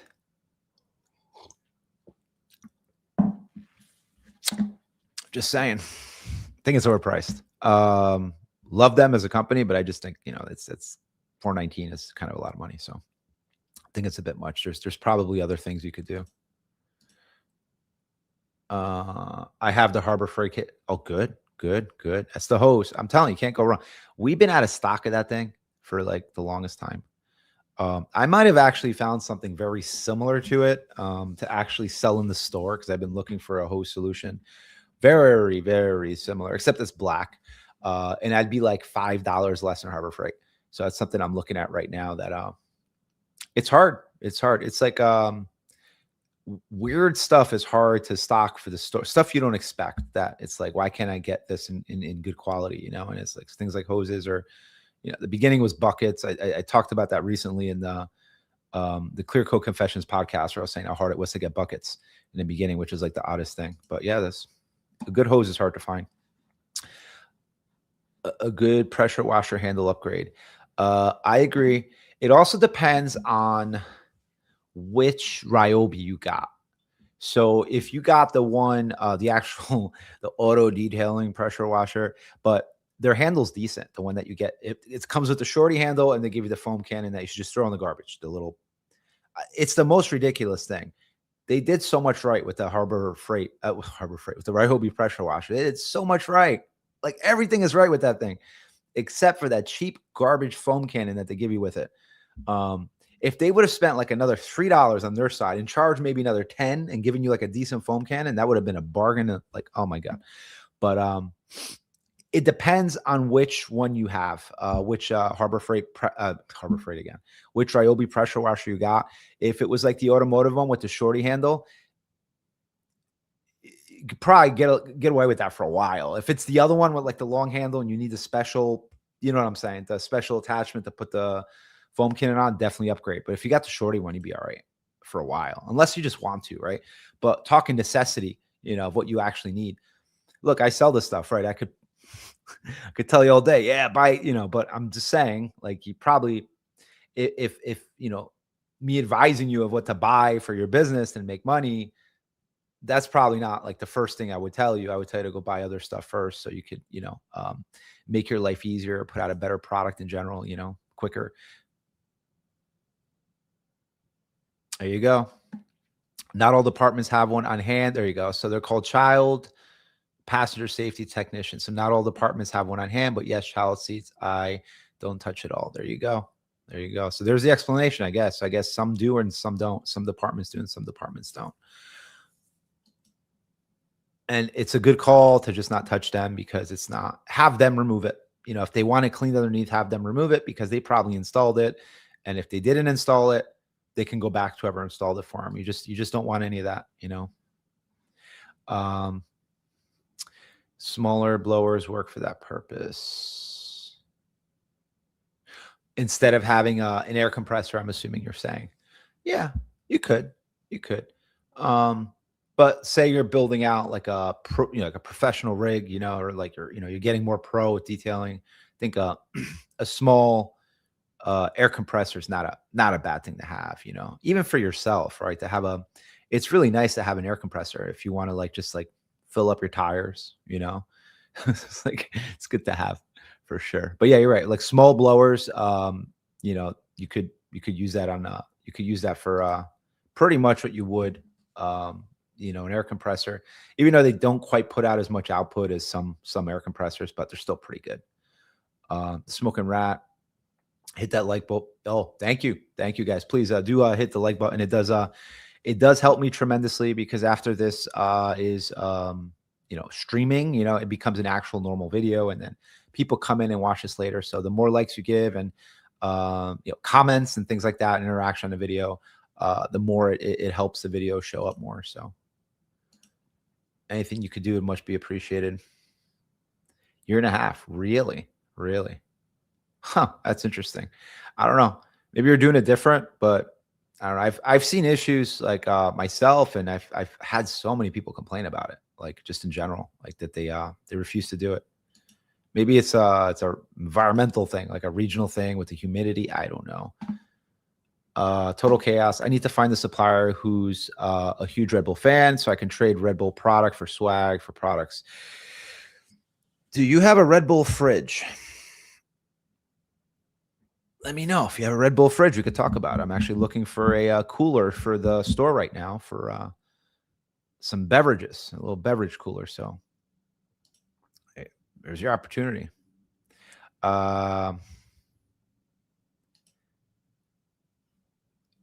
Get a fridge? Can you get it to me? It's a mini fridge though. I don't know, man. I don't know. How many? If you DM me on Instagram, we'll discuss. We'll discuss. Might be able to make it if you want to get rid of it, we might be able to make it worth your while. I was gonna get one anyway. It just depends on how many. If it holds 4 cans, that's no good. But if it's just mini, as in like small, like that thing behind me, that'd be okay. Juice free, small blowers are no comparison to an air compressor. You're right. You're absolutely right. But if somebody wanted to, you could technically use it that way. But you're absolutely right. Like the stream that comes out of an air compressor is a lot stronger. It's thinner too. Like it's just got more pressure behind it in general. So, but if somebody wanted to get by, but like let's say the blowers that you use on the outside of the car for drying it, they're nowhere as strong as an air compressor. No way. I mean, that's you could use the air compressor on the outside too to blow out some of the mirrors and stuff like that, right? So it's another way to look at it. But there's definitely ways if you already have the small blower, right? Cool, right? But I think in this instance here, we're talking, hey, making money with my stuff, So I think that's where the air compressor definitely makes more sense because it's like it'll make him more efficient and be able to put out a better product with basically the same amount of effort.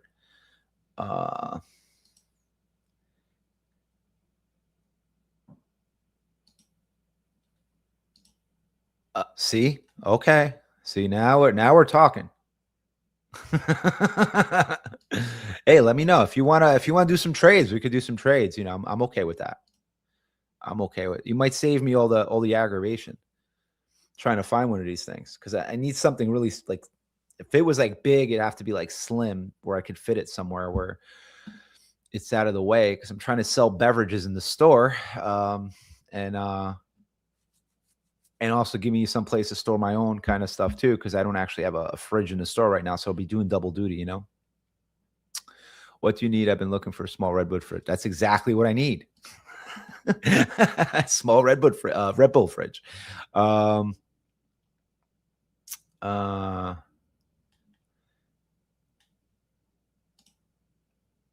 See, Juice Free, we have come to an agreement here. So we're in a good place now. We agree. See, told you. By the end, we're like buddies now. We're like best friends. Yeah. So air compressor makes a lot of sense. Yeah. So I mean, getting back to where we started here too with that, like if your next big upgrade, I think should be the air compressor. So it's so useful. Which one I don't know, but I would, like I said, I wouldn't get one of those little itty bitty pancake ones. Those are good for very short spurts, especially if you eventually get a Tornador. You'll basically be able to do like one floorboard, like a driver side and a passenger side, and then it'd have to fill up, right?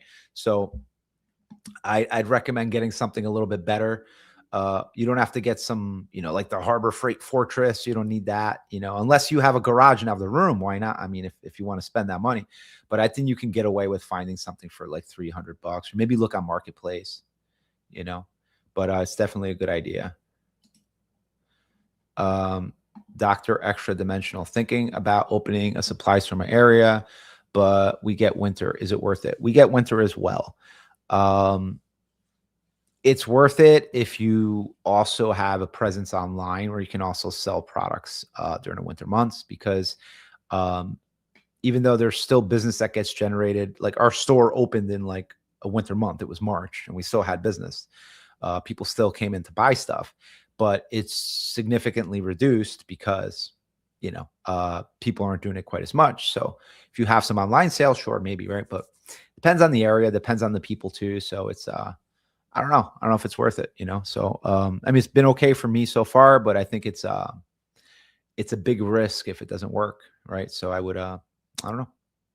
But it's worth it as far as having a good time. I'll tell you that. So we have lots of fun in the store. Let's see here. Wesley Santana, I have the Ryobi Automotive and love it. Canon sucks. It does. They could have spent $3. I'm telling you, in product development, they made so many. And even if they charge a little bit more, at least the thing would have been like nice. But they just leave me an excuse to complain about something. I'm sorry, you were still going. Canon sucks, but I don't use it for something that I want runny, like Superior Formula 4. It's pretty good for wheels. Like if you want to do, like if you want to put something, like say you use a wheel shampoo specifically, it's good for that. You could just leave the wheel shampoo in there. It doesn't foam. It doesn't. It's like a step above. What is it? What was his name? Detailing. What was it? The detailing from what's the? Oh my god, the meme. The guy on Instagram. Somebody help me. The guy who can't detail. It'll come to me. It'll come to somebody in here. You guys know what I'm talking about. But the chemical guys, Canon that you put on the end of a normal hose, that's basic. It's pretty much that at the end of the day. So, but besides that, it's the I can't say anything bad about the Ryobi. I really can't. It's well priced, and you know, I hope all these people launching their pressure washers bring their A game, because the Ryobi's the king. You know, that's going to be hard to compete with. Like, it would take a lot to motivate me to get something else. Big hearts, bro. For real. I'm going to make the little heart for you. Like, I'm with you. I'm with you. I appreciate you challenging me, though. It keeps me honest and transparent. The unpolished retailer. Hey, Patrick, how's it going? How's it going? Nice to see you. The loser. I have a brand new 20-gallon Husky air compressor. There's 2 models. It's the better one. There you go. There you go. And he doesn't need it. You guys should talk. You guys should talk. See what we're doing here? You guys should link up. You know what I mean? I don't know if you can. How would you guys do you guys know each other? If you don't, if you guys know that you don't know each other and you're serious about getting rid of the air compressor, both you guys message us on Instagram and I'll find a way to link you guys up, because I know you guys can't really share details here. But if you know each other, great. If you don't, and you guys are both serious, message me on Instagram and I'll link you guys up.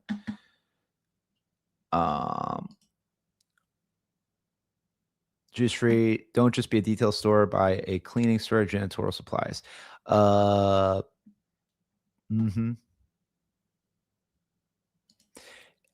anything's possible, you know? You never know. Wesley Santana.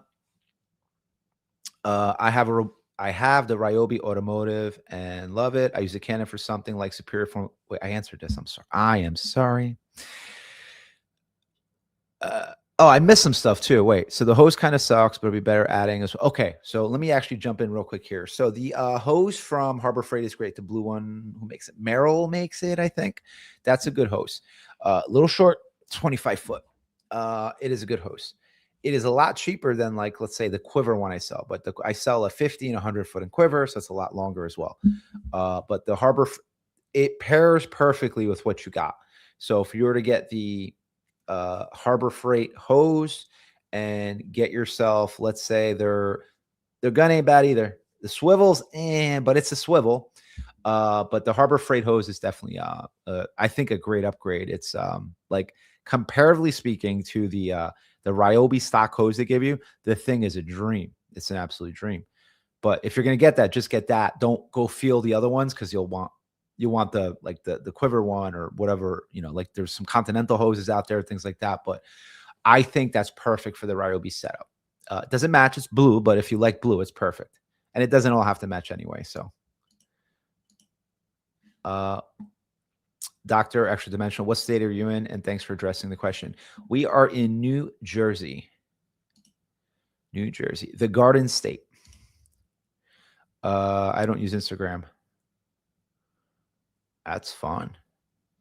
I mean, if you guys want to try, I don't know if what YouTube's going to do, but if you guys are like really interested, if you guys are serious, I mean, if you guys don't mind, like just post like your email address or something so you guys can get in contact. I don't know.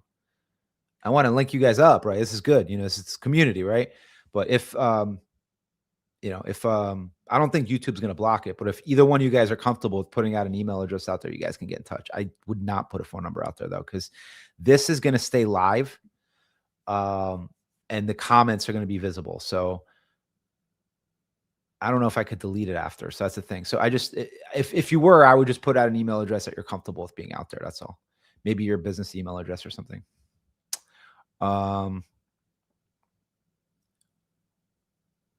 Email, snail mail. Let's see here. This looks like a good one. Team Lee, be careful with buying air compressor. Goes by SCFM, right? So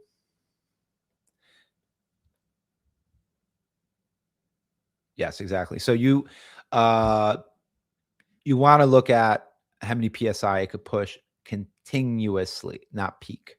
So that's why I'm just kind of generalizing, saying stay over like $250 to $300, because in those cases, at the very least, you'll get like the dual tank setups, and the dual tank setups are usually pretty good. The pancakes are just for like if you have like a brad nailer or something, little tools like that, it works well, but not so much where you're pushing a lot of air for this purpose, Just funny. I bet those little air compressors they're gonna have to do better with those, because even like little tools like that now, like you don't even need it to be air anymore. They're all electric anyhow. So, yep. The Harbor Freight spray gun is decent. Love the trigger lock. Yep, I have one. I have one. I've used it. It's trigger lock is cool because it's not that common to have. And by trigger lock, guys, I don't mean the trigger lock to lock you out of the trigger. That's there too. That's a little annoying because that falls down sometimes. But there's another trigger lock on it to leave it like on, so you could just have it spraying all the time, which is awesome. And that's pretty uncommon. You don't see that too much. There is a swivel. It's just not the highest quality swivel, but there is a swivel. But for the price, I don't know if it's still this cheap, but I mean, I did a video on it a while back, but it's like a month ago, it was like on sale for like $22 at Harbor Freight. So that's a really good deal. And I think the normal price is 29, which is still pretty good. Juice free. I wish Harbor Freight made that hose in 50 foot. You could connect them. You could connect them, but the thing is, if they made a 50 foot, it wouldn't be double the price, right? So if you got 225s, it's kind of a lot more expensive. But you're right. I wish they made a 50. But if you like the hose, you could just connect them. I don't know if it's still cheaper if you just connect two of their hoses as opposed to, yeah, I don't know. But you're right. I wish they would. Mubio official, how can I determine whether opening another detailing shop in my country would be profitable? There are currently only 2 professional detailing shops in the country. I think it would depend on how big the country is and how well those 2 detailing shops are doing. And, so it's tough to say, I looked at all kinds of different variables, and it was more so, I'll tell you this. I did look to see how many detailing shops are around, but I was more so concerned with how many, because you'll get like people off the street that come in just like enthusiasts that want to detail their car, but really your core business is going to be like professionals, right? So detailing shops and mobile detailers. So I think what you need to look at to see is how many mobile detailers and detailers are there out there compared to those 2 shops, and then kind of determine, and then why are you different? Why should they come to you? So that's maybe something you could look at. But it's less of looking at, is there too many of them? Because that's hard to say if 2 is too many, right? You just need to know how many detailers are out there, how big the demand is out there, and kind of go from there. I'll send you a message if anyone wants it. Okay. If anyone wants the compressor, right? Air compressor. It's a burner address, so reach out there. Perfect. You guys got to link up, Um, got gun, great swivel for like $35. That's a good deal. That's a good deal. The swivel. It's the metal bits, So the quick connect and the swivel. That's really what it comes down to. Inside, most of them are the same, whether the stainless or not or whatever. But for the most part, they all kind of, to me, as far as I'm concerned, it's the trigger placement, things like that. But yeah. You're right on the money. 250 to 350. You get a nice 4 to 5 gallon 5 CFM air compressor. Exactly.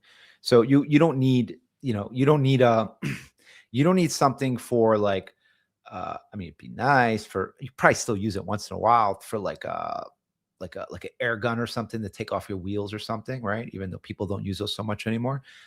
It'd be nice to have something that could also work with that, but you don't even need that, but you need something that could push a lot of air, right? So where, in a perfect world, you're not really waiting for the tank to refill itself because, otherwise the thing will always be running. It's annoying and you'll never have enough air. So I think it's a good idea. And as a bonus, you could probably get take your wheels off and stuff, because it should be powerful enough to do that as well. So it's not just for that then. And definitely for putting air in your tires. The loser heard good things about the Turbo Lock, and 35 is a no-brainer. Yeah. It's a good price. I mean, look, my cheapest shorty gun is $50. So that is a good deal. It's $50 and they go up. I might have a cheaper one because I got to see. I need to completely confirm what the price is. I was talking about earlier about Bubba's from Jimmy's Detailing Supplies. I think his is going to be, I'm going to market that at less than 50. So, because I need something a little lower. His stuff's always great value, but my cheapest is 50 and my most expensive is like almost $90. So to put that into perspective, if anyone's not too familiar with that, they can get very expensive. Manny Gloss Detail, are you providing guidance on pressure washer setups for the DIY guy?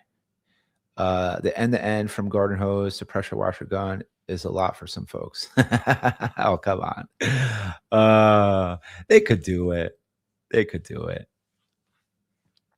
Yeah. You're not wrong. I've seen people get mixed up with that. Not just in automotive though, just like to set up, like plug stuff like that in, or it's just my some of my guy friends. You think that they're more handy than they actually are, but common sense is not so common these days. But sometimes people really surprise you of how smart they are. And I don't gauge smarts by book smarts, by the way. I gauge smarts by, can you survive as a human if like the world comes to an end, right? I don't care how smart somebody is. I want to know how street smart they are. If they could handle it. They could feed themselves. Wesley Santana. Not sure if you watch football and or a fan of the New Jersey Giants or Jets, but go Buffalo. You're a Bills fan. Interesting. I know a Bills fan. I know a few Bills fans. Where are you from, Wesley? Chai Towns out. I really learned so much from your podcast. I appreciate it because I mean, really, we're just talking and we're just hanging out. So this is a good time for everybody, and I'm glad I'm able to, give a little bit of extra knowledge, I mean, and this is it's just time, right? It's easy for me. The videos take a little bit more effort, like to put together. I think that's why some people in this niche just do lives. I see that a lot because the video they take a bit more time, but I don't mind this at all. And really, we're growing a community here, so I appreciate you guys. And if you guys are, there's 49 people on here right now, so it's kind of I'm humbled that 49 people would sit here and watch. Oh, look at that. Sorry about that. Somebody, I was just at a festival actually last night. Not a festival, county fair, and there was a guy with a food truck, and he had a bunch of Cobalt boxes, little mini ones, and he was trying to get rid of them for like a good deal. So I offered to buy a whole bunch of them and sell them in the store at a discount, of course, less than Cobalt would sell them for. And he just sent me a message. What do you guys think? I was just gonna put them on the site. I mean, I was just gonna put them in the store, but if you guys are interested, I'll put them online too. And They're probably going to be like $5 less than Lowe's sells them for. So if you guys are interested, I'll offer them at a good price. It's not a long-term thing I'll sell. I'll probably just get some. But I saw them and I kind of wanted to have something like that in a store for whatever reason. I think people might think it's interesting. Maybe I'll make like a little detailing bundle out of it. I don't know. Fill it full of brushes. I don't know. What do you guys think?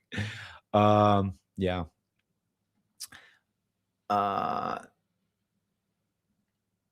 Let's see here.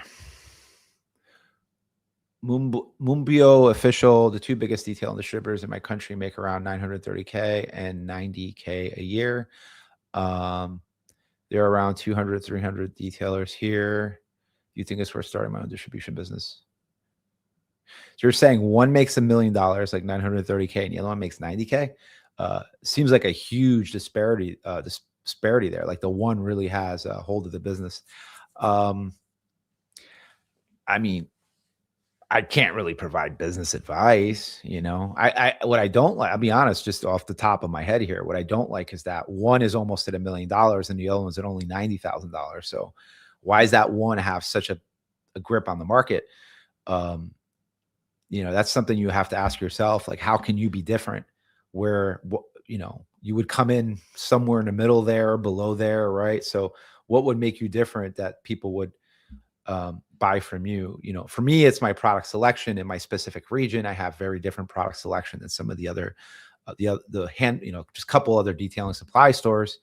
There's that. And then there's, like little things that we do, like the customer service. When you come in, we make sure that we, really hang out with the customer and try to explain things to them. Right. So not all detail stores do that. People, like, they hide behind a counter. So that's just examples of how we differentiate in our store. So I think that would be something that I would be asking, but also I would be very curious to know why the one store is doing 930,000 and the other store is doing only 90. That's kind of concerning to me because it just seems like that one store has a big hold on it. So something to think about, because you have to put yourself as like a newcomer, right? Where would you fall? Manny gloss detail picked up the Viking car care pressure washer gun, relatively inexpensive, and it works well. Viking makes some really inexpensive products, for the most part, and pretty good. I don't have much from them. I don't sell anything from them, but in my personal collection, I have a wheel brush from them that I enjoy quite a bit. The bristles are longer than most wheel brushes. The wheel brushes I have. So that's the only reason that I like it. The handle's not great or anything, like nothing special, but I enjoy using it. Mola Dog watching from Washington State. Hey, I appreciate you, man. It's awesome. People from all over. The loser. It's crazy and sad. Common sense isn't so common anymore. That's what this podcast is for. Yes, exactly.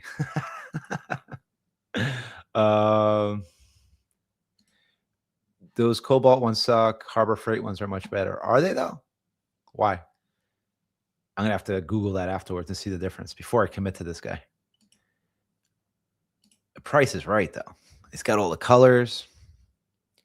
So I could send Juice Free a couple pink ones. I know that's his thing. Mola Dog, do you think these companies will come out with high flow foam cannons? I try to use an orifice that active scent with 3.0 it's making me crazy.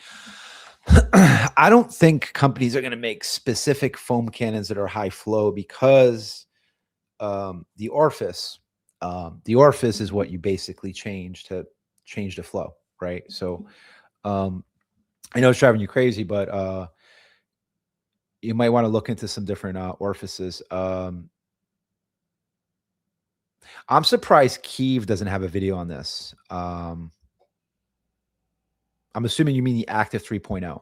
I'm surprised Kiev doesn't have it. I think he does. You should, what you should do? You should, because people are really responsive in his videos. Maybe you should comment in the comments of the video he did on the Active 3.0 with what you have, with what you're trying to use, and maybe somebody will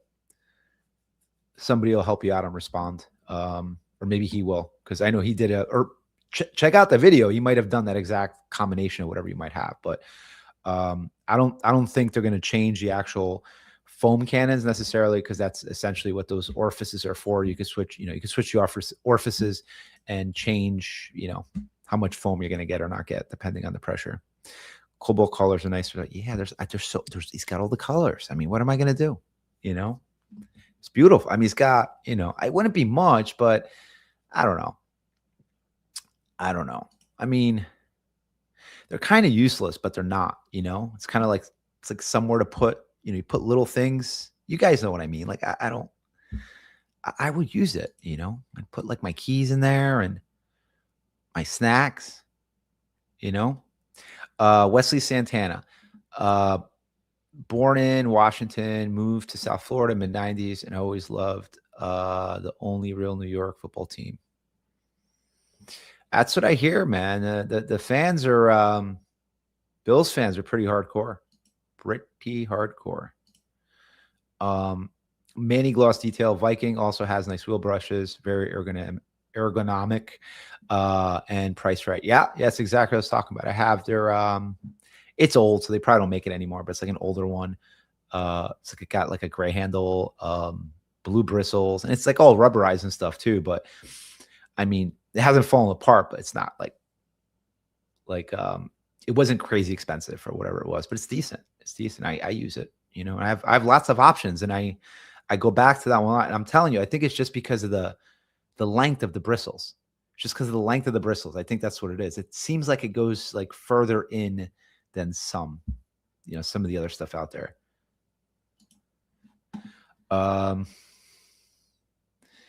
Freight drawers come out almost all the way and have ball bearings. The Como drawers screech like a chalk on a blackboard. I'm going to have to check this out now. This guy's going to hate me. He's going to hate me. I got to ask him now. Like, hey, those have ball bearings. This is good. I'm glad. I mean, I might have made him a little boo-boo here, a little mistake. Juice-free weight reduction is concerned for the vans. I wouldn't put any toolbox in my van. Not even the little guy, bro, from Harbor Freight. Well, you could put your stuff in there. You put your keys and your snacks. You always need a place for snacks. Any new products, chemicals, tools on the horizon worth teasing?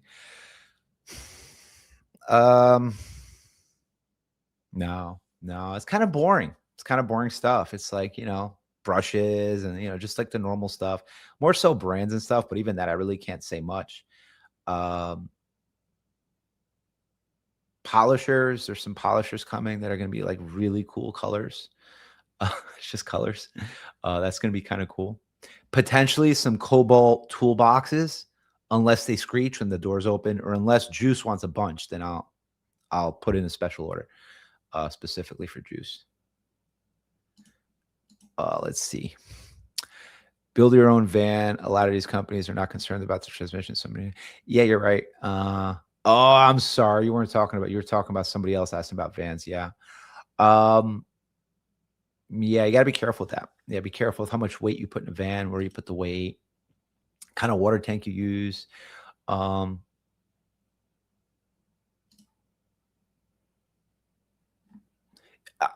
they put the big ones in there. I'm asking you, if you're going to put the little one in there, you could put it maybe on the dash in front of you, and you just put your stuff there. It could be cool. Could be cool. But you're right. They come in, they have the big toolbox in there. I don't know how heavy those boxes are really, because the thing is too, is like the water is like heavy.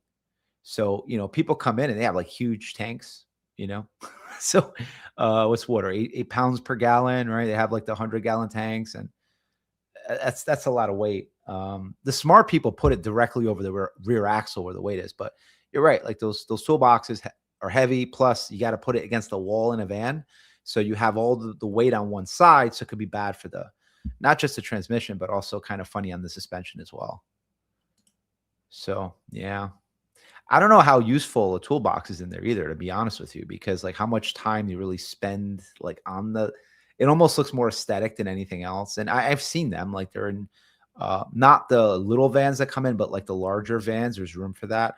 I think it would make more sense just to put like a little bench in there, but they use the toolbox for storage, I guess. So I guess that would make sense if you're putting towels in there and stuff like that. But I don't know. But I can't see them using like the bench top on that. Like, what would you do inside the van? Because it's not that high, Yeah. Cool one. See a lot of people.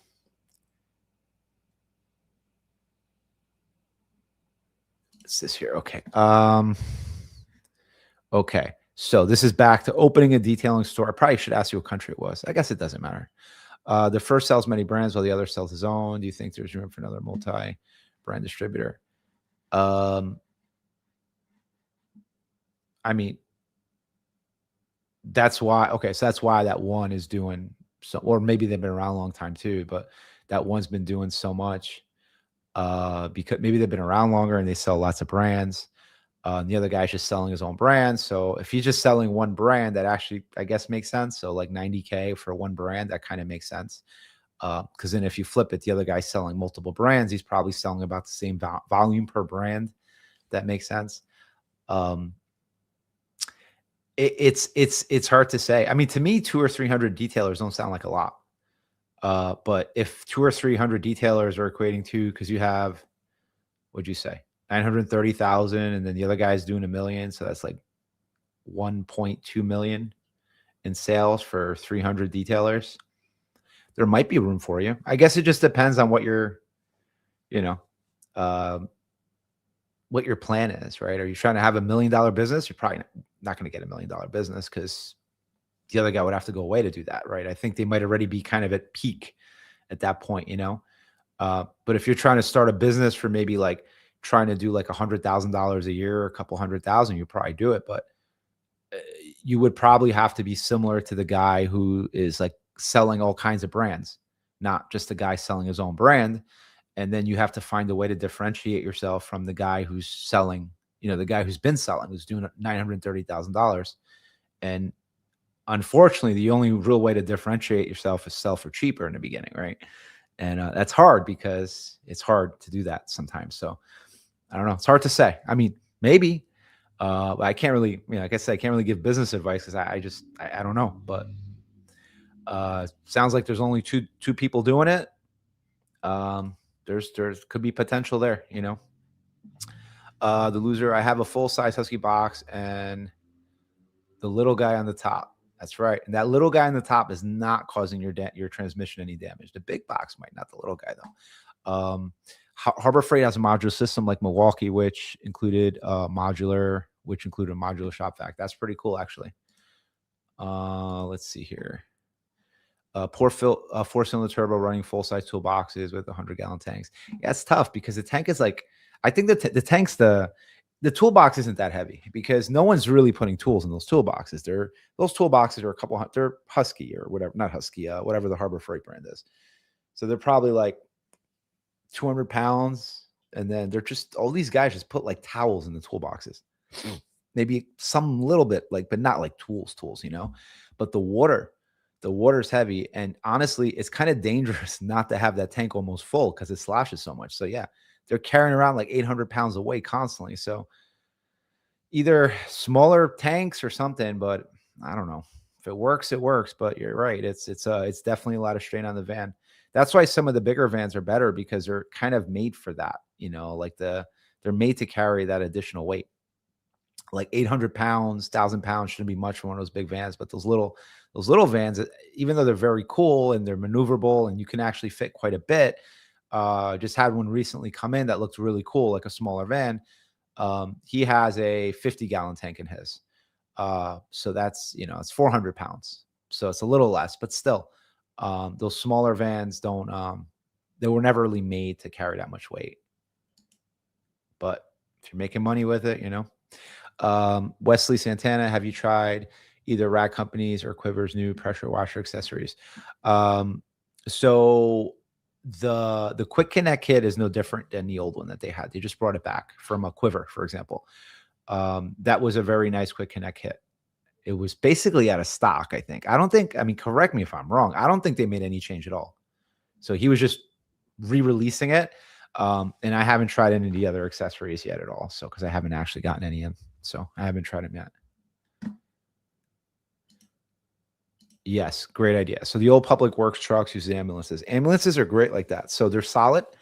And a lot of the cabinets that are in those vans are very good. So, because the cabinets above, I don't know if you guys ever been in an ambulance, there's cabinets on the sides, they're like metal, they're all the same. There's like metal cabinets with like a frosted glass. That's where they put a lot of like stuff that they need, gauze, medicine, whatever. Um, Very well made. And all that stuff can be used, and they're usually kind of cheap at like police auctions and stuff. But they're solid. They're solid. Juice free, I would never buy a battery vacuumed for detailing. You're absolutely right, and I agree with you. I wouldn't sell one either because I don't think they're appropriate for that. Everybody's on this battery craze. Everything needs to be cordless. Some stuff I think is okay to be cordless, but something like a vacuum I think is a bad idea because it is a staple to your business. So you can't have battery power. You don't need to. There's if you want a battery pack, just get a big battery pack and plug in a normal vacuum. I'd be more comfortable with that than getting a battery powered vacuum, so yeah. Okay, guys. So one more question and we're basically going to shut it down. We've been live for like 2 hours and 25 minutes. Your questions are slowing down anyway. So you're sick of me anyhow. So it's fine. It's okay. Mumbio official, thanks for answering my questions. Just to mention 200 to 300 are pro detailers, another 500. Yeah. Yeah. So those are people that exactly. So same thing here. So, you get a part of the business that's the pros, and then you get the amateurs who are just enthusiasts. And that's still a portion of the business, but,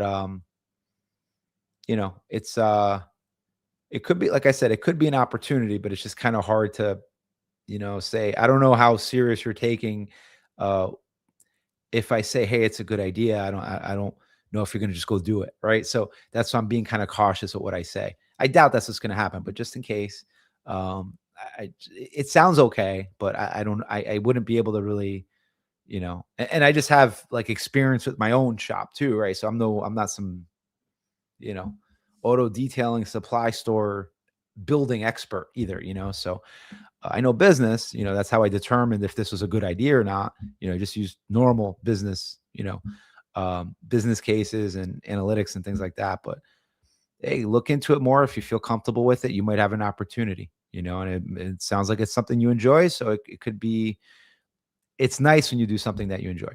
It becomes a lot easier to deal with the issues that come up because you're enjoying what you're doing, so, but could be an opportunity. Let's see here. Have a great week. Absolutely. I'm just going to grab these last couple. I like picking your brain. Absolutely. It's pickable, I have the DeWalt 3-gallon vacuum. It works with the battery when needed, but also can be plugged in. Oh, that's cool. It does both. I didn't know those do that. Cool. All right, guys. Well, I really appreciate you guys joining tonight. There's 44 of you here. So I'm hoping you guys at least give me 44 likes, as I know other people have come and gone. But if you guys don't mind, before you guys jump off, just kind of like the video. If I don't think I missed any questions. I try to hit everyone, but if I did, or if you have a question after the fact, just leave it in the normal video comments. I'll be honest, that really helps me anyway.